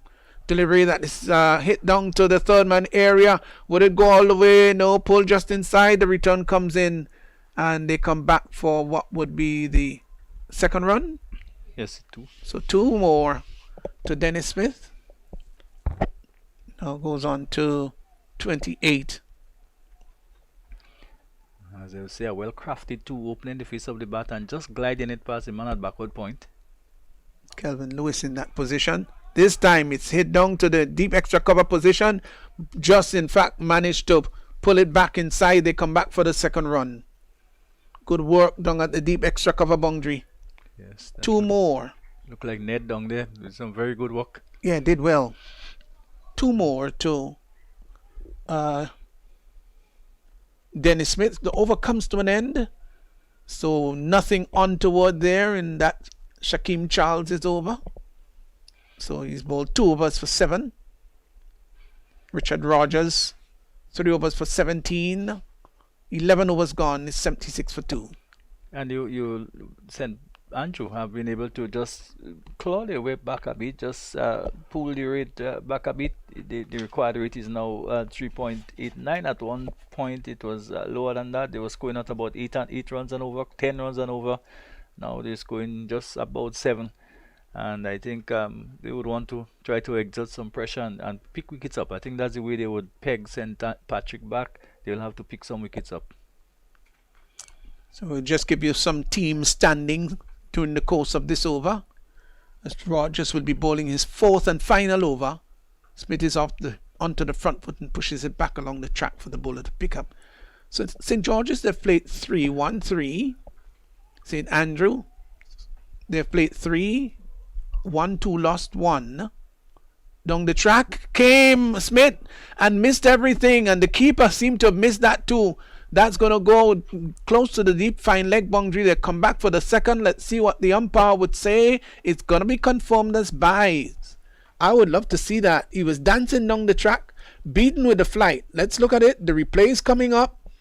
Down the track, missed it. Oh, and the keeper missed it too. And the ball, in fact, did turn a long way and went down to fine leg. Well, that was the opportunity. He missed it. Now he's beating Smith on both edges of the bat. It was the leg spinner. Well, of course, the googly to the left-handed batsman.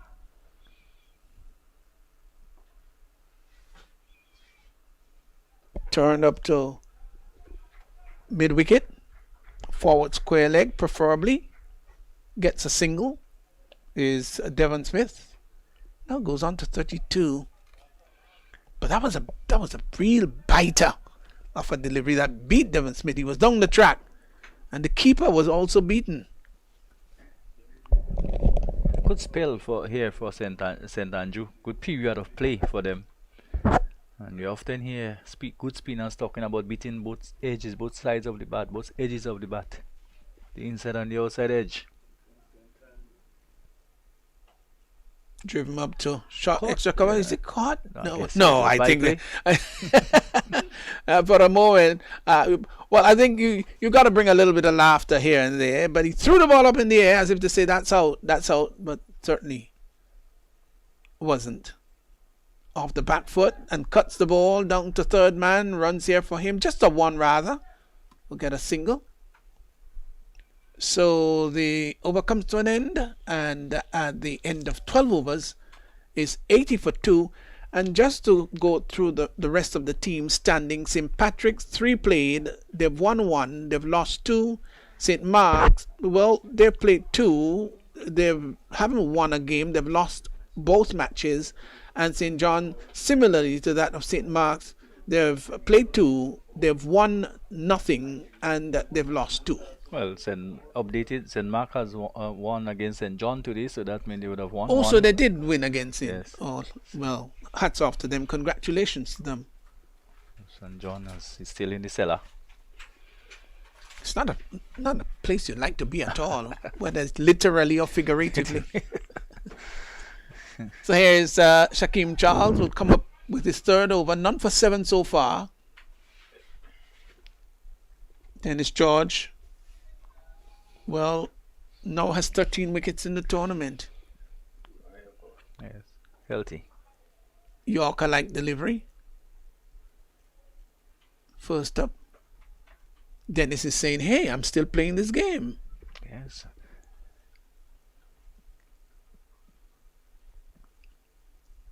Someone say Shaquem Charles, he's an absolute character, isn't he? Turned up on the onside to a short mid on, and there is no run. Just wonder what he might be saying out there. He's a busybody.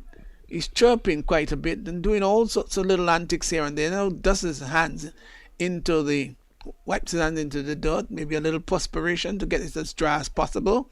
Outside the arse stump, spang that down to the deep cover position. They've gone for 1, will come back for the second. No, they decided against it. Devon Smith was not interested. There should have been 2, I thought, but decided just to take the single.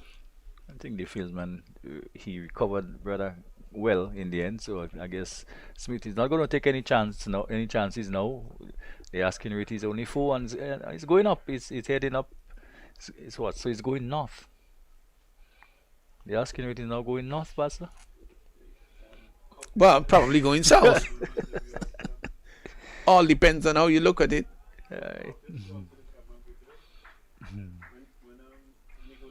But it looks very much easy sailing for St. Patrick's here. Must be very happy with this performance. The victory target being 110, driven up to deep extra cover, and that's going to go all the way into the boundary for 4. That was a handsome shot. Now you've got to be very, very pleased with that shot, because it was hit between that cover, that extra cover, and the long off. Extra cover didn't have the chance to go across to his left and cut it off.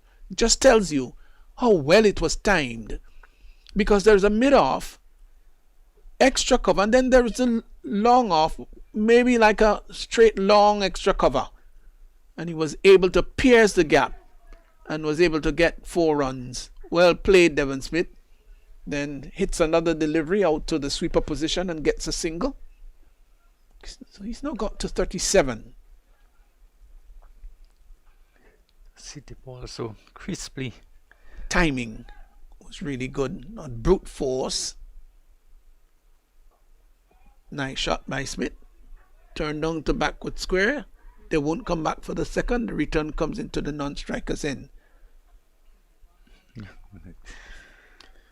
So that completes the over, does it? Yes. Over is completed. 13 overs gone. and St. Patrick's. They've got a victory target of 110. They're now 88 for 2. And you want to think that they just won't be denied from this position. Yeah, I mean, if they lose it from here, then the name of the game probably is not cricket. But they're comfortably there. The Smith relatives, they're not brothers. Yeah, uncle and nephew, I think, Basta.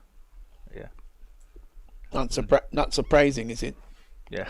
If you're that close and you've got cricket in your blood, should be passed on to the younger ones, shouldn't it? And So- when you're there together, there must be some kind of admonition. I guess uncle is in charge all day. Should be, shouldn't he? So Jensen Phillip is now brought into the attack.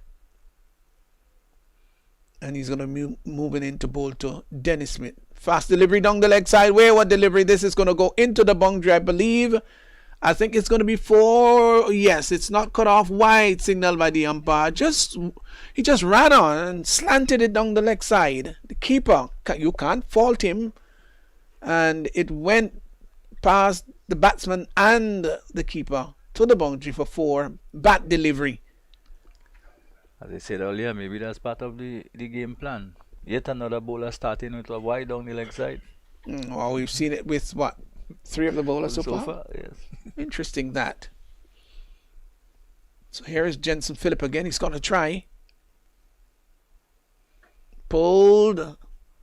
Didn't really cue that very well, Smith. He will be a little bit dissatisfied with the outcome of that. Didn't even bring a single. Stopped at mid-wicket.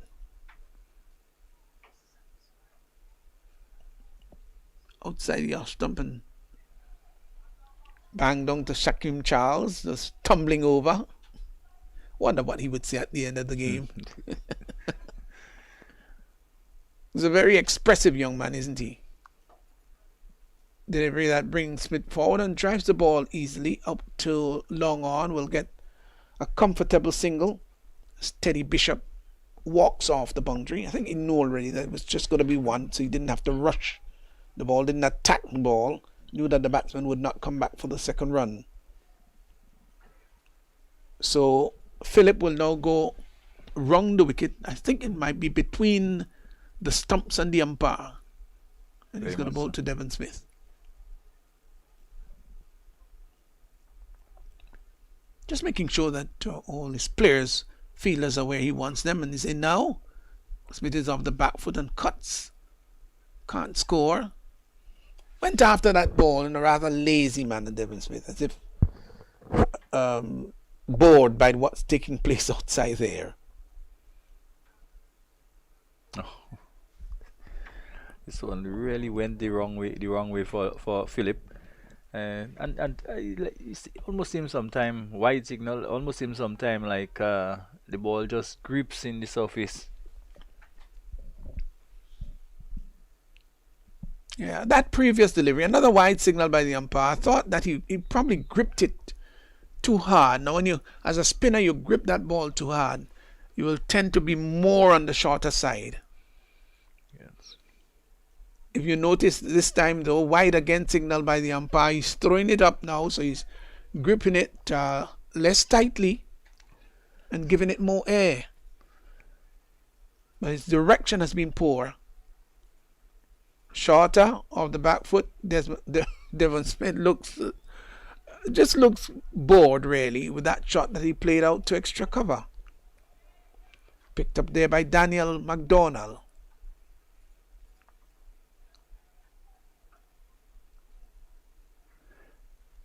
So, rather quiet period here.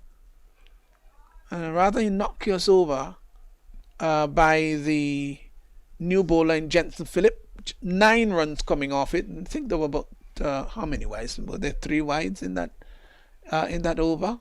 So after some 14 overs, 97 for 2, 4 wides, in fact, now confirmed in the over, 97 for 2, and St. Patrick's, they're on course for victory. And easily. 13 more for victory. Is that correct, Justin? Yes, 13 more. Just want to confirm. 14. 14. Uh-huh. I knew my math wasn't good, and that's why I looked across to you just to make sure that I was safe. Well, you were relatively safe. I missed it by one, didn't I? Yes. Close Oh. enough. Can be closer than that. Math has Yeah. always been a sorry sight when Yes. it came to math. Never did a good job at it at all. To your credit, though, I think you have improved, and that is what is important. Well, thank you very much, Justin Hector, for your gracious comment. Whether they're flattering or not, I still take it. Brought a smile to my face. 97 for 2. So they will, in fact, allow Shaquem Charles to bowl out his 4 overs. Entertaining 4 overs they were when they were. Well, 3.1 overs so far. Driven, good stop, good diving stop. They're just to the right of the fielder at backward point. Just cut off. Was that Daniel McDonald? Cut off what might well have been 2 or possibly 3. Devon Smith now comes into strike. They got 1.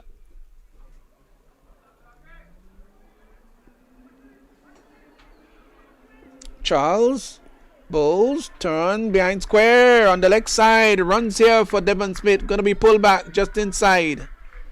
Sliding tackle there by Ned, I think it is, and sends the return, so they get 2. Nicely played by Devon Smith, got inside the line and tickled it nicely, caressed it down to the fine leg position. Down the leg side, wide signal by the umpire. So the 100 has been posted. 100 coming up. It's now 101 with that wide. 101 for 2. So these two use their skill and maturity to bring St. Patrick's very close to the victory target. Driven up to long on. They could come back for the second. Are they going to come back? Yes, they will. The return comes into the keeper's end. But Devon Smith is too fast, and they get 2. We're on track for what may well be, if I can remember, the first century partnership in the tournament. Can't recall there was another one. There wasn't. No, that will be an attainment, an achievement. Down the leg side, fired through. Down the leg side, wide, confirmed by the umpire. Wonder if Smith will be prognacious enough to finish it with a 6. I don't think he's going to do that. Doubt it very much. Oh, trouble. Ah. Just managed to get back. Where on earth was Dennis Smith going? The ball was struck behind him, and the cardinal reminders will tell you that if it's struck behind you, then it's going to be the striker's call. Now let's look at it. Devon Smith strikes the ball up to mid-on, so it's Devon Smith who has to call. Dennis Smith was screaming going down the track. Well, he was going north. I guess he lives in St. Patrick, so that's heading in that direction. Just wondering where he was going, really. There's an appeal for caught behind. Yes, the umpire says. That's out. So Devon Smith goes, caught behind of the bowling of Shaquem Charles. He is gone for 41. It's 105 for 3. But this looks as it is a bit too late. And Shaquem would be he had the final laugh. Yeah, I would like to see that delivery, though. I don't know if we could get the replay. If we can get it, I just would love to see his arm. Too full, too close to Devon to play that shot. Now let's look at the arm and see whether the arm has been straight, whether it's cocked. Now that's interesting, but let's look at it. Let's look at it. Well, marginal. I just looked at the arm and it looked a little controversial for me. Does it look a little more than 9, a little less than Dan and Jai? So 3 wickets down, and Denroy Charles has now joined Dennis Smith. And Devon has made it easy for the keeper. Yeah, never just turned and walk away, and then just glance backward just to probably to confirm that the umpire did send him. So probably knew that he had touched it. But again, a delivery we could say probably just too close to Devon to attempt a shot like that. Was probably trying to get it really fine for four. And I think for all the the idiosyncrasies we've seen between the batsmen, Charles and the batsmen, I think really and truly something had to give, and somebody had to have the last laugh. Well, I think Charles had the last laugh, so to speak, but all within this competitive nature of the game.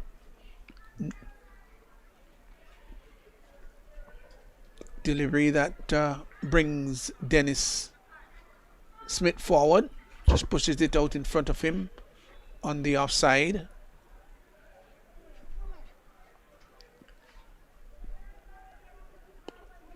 Driven up to extra cover.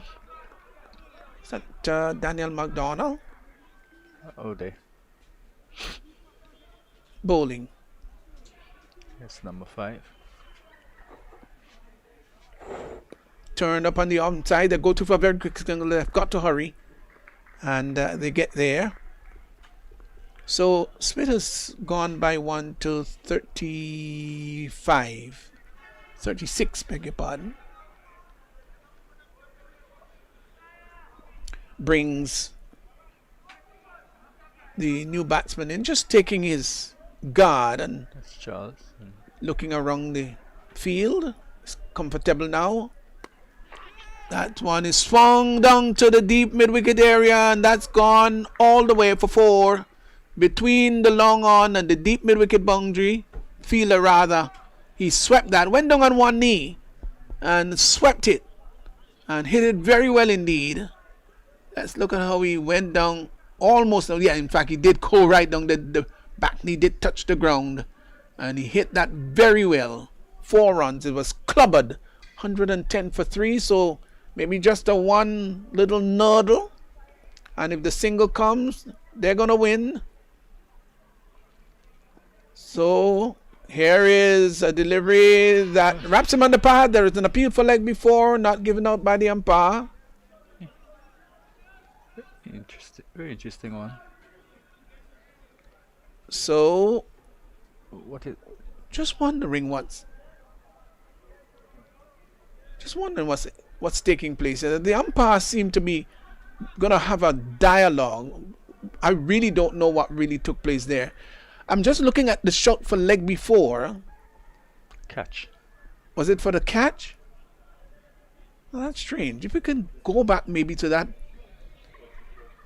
that previous delivery and see what happened, because it's really hard to explain what really is taking place. Well, he's out anyway. Oh, so Denroy Charles has been given out. Now, could we get the replay? I don't know if we can, but if we can, that would probably put a little bit more light. It looks so anticlimactic out there. I struck it into his boot or onto the pad and was just lobbed up. Interesting that. Well, it's hard to say what mode of dismissal it has been, because it was a delayed response of the umpire to finally say that he was out.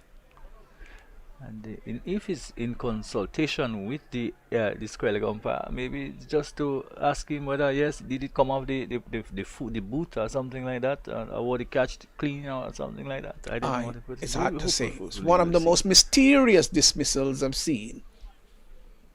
Anyway, it's 110 for 4, and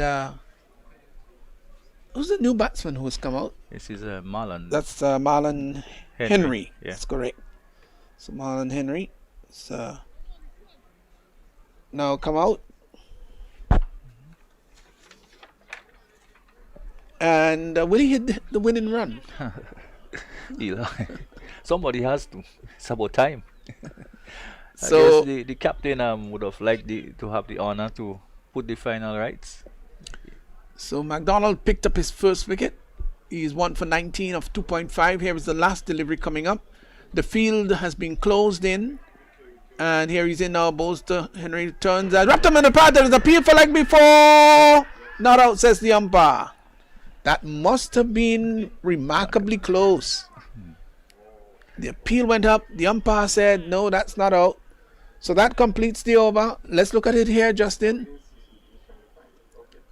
Pitch just about on the off stump. And, well, you can't fault the umpire for that. I think that's good umpiring. Might well have just gone down the leg side. Yes, this one may just have gone west. Yeah, just slanting down the leg side, I think. Yeah. So the over comes to an end. 110.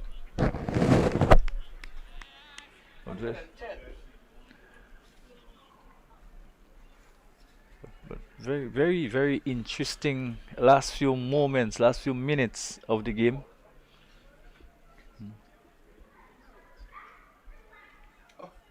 We've just been confirmed, it's been confirmed that the ball fell from the keeper. He was out of his crease. And so it turns out to be a run out. Oh. Stump, rather. Oh, right. Yes, it'll be stump. He was attempting a run. That's why I called it a mysterious dismissal. Yes. So that's why the umpires Yeah, did in fact yeah. consult. Yes, I thought the keeper had gotten it. And there was an appeal for something which I thought was a caught, but it wasn't. So Dennis Smith is driving outside the off stump. Doesn't make contact. He has to be careful that he didn't go handle ball. Maybe the spirit of the game comes into play. Here is Phillip to bowl to Smith. Smith is driving out to the fielder just behind square on the leg side. On the offside, beg your pardon. So that's what's the fielder there? Ned, is it? Yes. Turned down, looking to turn that out on the onside. So they've got to wait here still for this this final run. It's 110 for 4. They need just one to bring the victory home. Here once more is Phillip. Bowls to Smith. Gets one. That brings him forward. Pushes it back along the track for the bowler to pick up on his follow through. They're keeping us here longer than expected, aren't they? Agonizing wait. Phillip again to bowl to Smith. Turned it behind square. That's going to be the winning run. So they've gone for one. We'll come back for the second. The score is going to turn out to be 112. And so St. Patrick's, they've won this game. Defeated St. Andrew. It's 112 for 4. And St. Andrew made 110 for 7. 110 for 7. So they have won this game and won this game comprehensively by 6 wickets. And replying to 110 for 7 of 20 overs scored by St. Andrews. St. Patrick, they got there 112 for 4. 112 for 4. And the hallmark of this was a wonderful partnership between Dennis Smith and Devon Smith, with Dennis Smith not out on 37. Devon Smith made 41. He was caught Matthews with the bowling of Charles for 41. 47 deliveries, 58 minutes, 5 fours in the process. And it wasn't surprising at all, Justin Hector, that these two, the two Smiths, being the more experienced of the lot, practically brought the victory home for St. Patrick's. Yes, and it's nice to see them. You expect that your most experienced players would put their hands up and produce in situations like that. And I think certainly with St. Patrick having only one victory previously, I think it certainly has now given them quite a chance. And you have now probably more pressure now on St. Mark, and so now to get in to them as that 14, because already St. Andrew and St. George and St. David are almost there already. Could safely say they're there already. So it will be a battle for the other 2 qualifiers. So one will have to be St. Mark, St. Patrick, and of course it will be St. David. Interesting. Fighting for that. Yeah, and that's good, really. It's all good for the tournament. So the news is that St. Patrick's have defeated St. Andrews by 6 wickets. And let's just quickly go through a bit of the scorecard. We have the post-match presentation, an interview there by Kerry Frank. He's lining up to do that. But just to go through the details, and just to remind you, of course, that St. Andrews 110 for 7, 110 for 7 of their 20 overs. And in reply, well, St. Patrick, they lost a couple of wickets rather quickly. Athenaeus was bowled by Ned for 7, faced only 4 balls and hit a handsome 6, that was. Wavell Benjamin, no foot movement at all, was caught Matthew behind the wicket of the bowling of Sherman Lewis. He went without scoring. Dennis Smith not out 37, 43 balls, 73 minutes, 3 fours in the process. Devon Smith also batted well, was caught Matthew of the bowling of Charles for 41, 47 deliveries, 58 minutes, 5 fours. And in the end, well, Denroy Charles, he was stumped Matthew of the bowling of Daniel MacDonald. Rather mysterious dismissal. He went for 4 balls, and just about 4 minutes at the crease. So in terms of the bowling, well, Lewis, that Sherman Lewis, 2 overs, 1 for 15, a bit expensive, but he did bowl rather quickly. Had 3 wides in the process. Darren Ned also had 3 wides, 2 overs, no maiden, none for 22, rather expensive. Daniel MacDonald, 3 overs, no maiden, 1 for 19. Rogers, 4 overs, did bowl out his 4 overs, no maidens, none for 19. Shaquem Charles, rather controversial bowler he was, but in the end got the wicket of Devon Smith. 4 overs, no maidens, 1 for 23. And Jensen Phillip had just a 1.5 overs for 11 runs. So the news is, again, that St. Patrick, chasing a victory target of 110 for 7 scored of their 20 overs that by St. Andrews. They replied with 112 for 4, 112 for 4. Dennis Smith got 37 and Devon Smith got 41, and a deserved victory for the players way up north. Well, I'm still baffled as to why Sherman Lewis didn't come back and I think if St. Andrew had to lose the game, for me, he should bowl 4 overs. He can have 2 overs still in the shell, as simple as that may be. But I guess he would have measured things and thought it best to use especially slower bowlers. But I think they really needed to get rid of one of the Smiths. They got one, but yes, but a rather late dismissal it was. Yes. So it was an absolutely real pleasure. I thought that the St. Andrews team maybe were about 30 runs short. Yes, they were. Yes, because we keep saying that maybe 130 would be a really good score to chase. The conditions is really good. They're really good in this type of conditions. It's really, really good. Yeah. So the players, just making their way off the field, and we're just waiting for the post-match interview. Man of the match, obviously, will be Dennis George. He's going to get his man of the match award. And so I think Kerry is going to be getting ready for the post-match interview. So it's now over to Kerry Frank. Welcome to the post-match ceremony for the final match here on match day 5. St. Andrew versus St. Patrick. Victory to St. Patrick. Comprehensive victory over St. Andrew. We have with us here at the presentation ceremony the player of the match for today's match, Dennis Sawyer George, and with him is his captain for today's, Iman Alexander. We'll first have the presentation of the player of the match award, $100 cash prize and a trophy to Dennis George. We're just going to have a few words with Sawyer. I'm Dennis George, 5 for 10 and a victory for St. Patrick's. A good day overall. Well, I'm very pleased with the victory once more. I think it was a very well job done.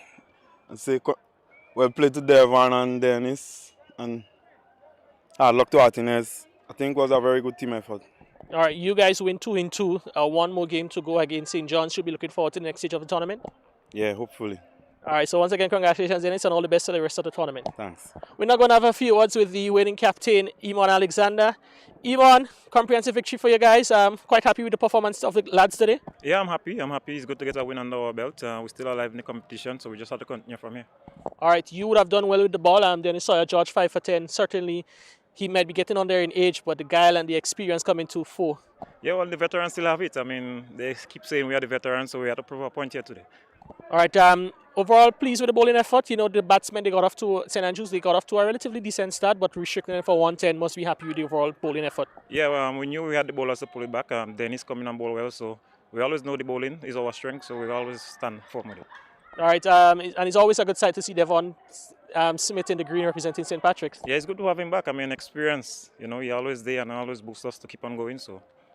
All right, so you guys have won 2-2, final game against St. John's. Looking forward to that encounter? Yeah, we have to keep on winning every game from here if we want to reach to the final, so we just have to keep on going. All right, so want to wish you guys all the best. Congratulations to this victory and all the best to the rest of the tournament. Yeah, thanks a lot. All right, so that's it from the presentation ceremony. We've had awards with the captain of St. Patrick's, Iman Alexander, and previously Dennis Sawyer George, player of the match, 5 for 10, first 5 wicket haul in the tournament. So that's it from the post-match ceremony. Thank you very much, Kerry Frank there doing the post-match ceremony there with the winning captain, also the man of the match.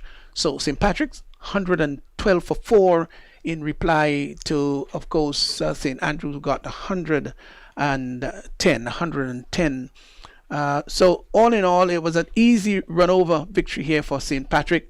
And Dennis Smith, a good total of 37. Devon Smith, a total of 41. But the man of the match, obviously, was that of Dennis George, who really picked up 5 for 10. It was an absolutely marvelous bowling display. We were very happy and pleased to bring you the live broadcast of these of the match here, these couple of games here, and this final one between St. Patrick and St. Andrews. St. Andrews winning by 6 wickets. So all the time we've got until our next match. See you then. More jackpot money, more reasons to play this game. More money for way. Super 6 a bigger jackpot game. Now you love Super 6 even more. With more money. To the jackpot galore. Play more, win more, have more fun. With more jackpot money. Super 6 is my number one. With the new and improved Super 6 game, the jackpot keep growing and growing. I'm growing. More jackpot money, more reasons to play this game. More money for way. Super 6, a bigger jackpot game. Super 6, bigger jackpots, more chances to win.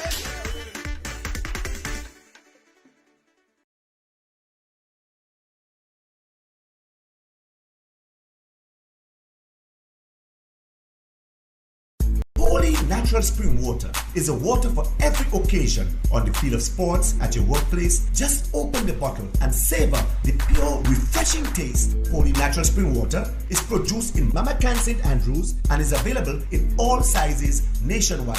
To order, telephone 444-7654 or 533-7654. Holy natural spring water, Grenada's purest bottled water.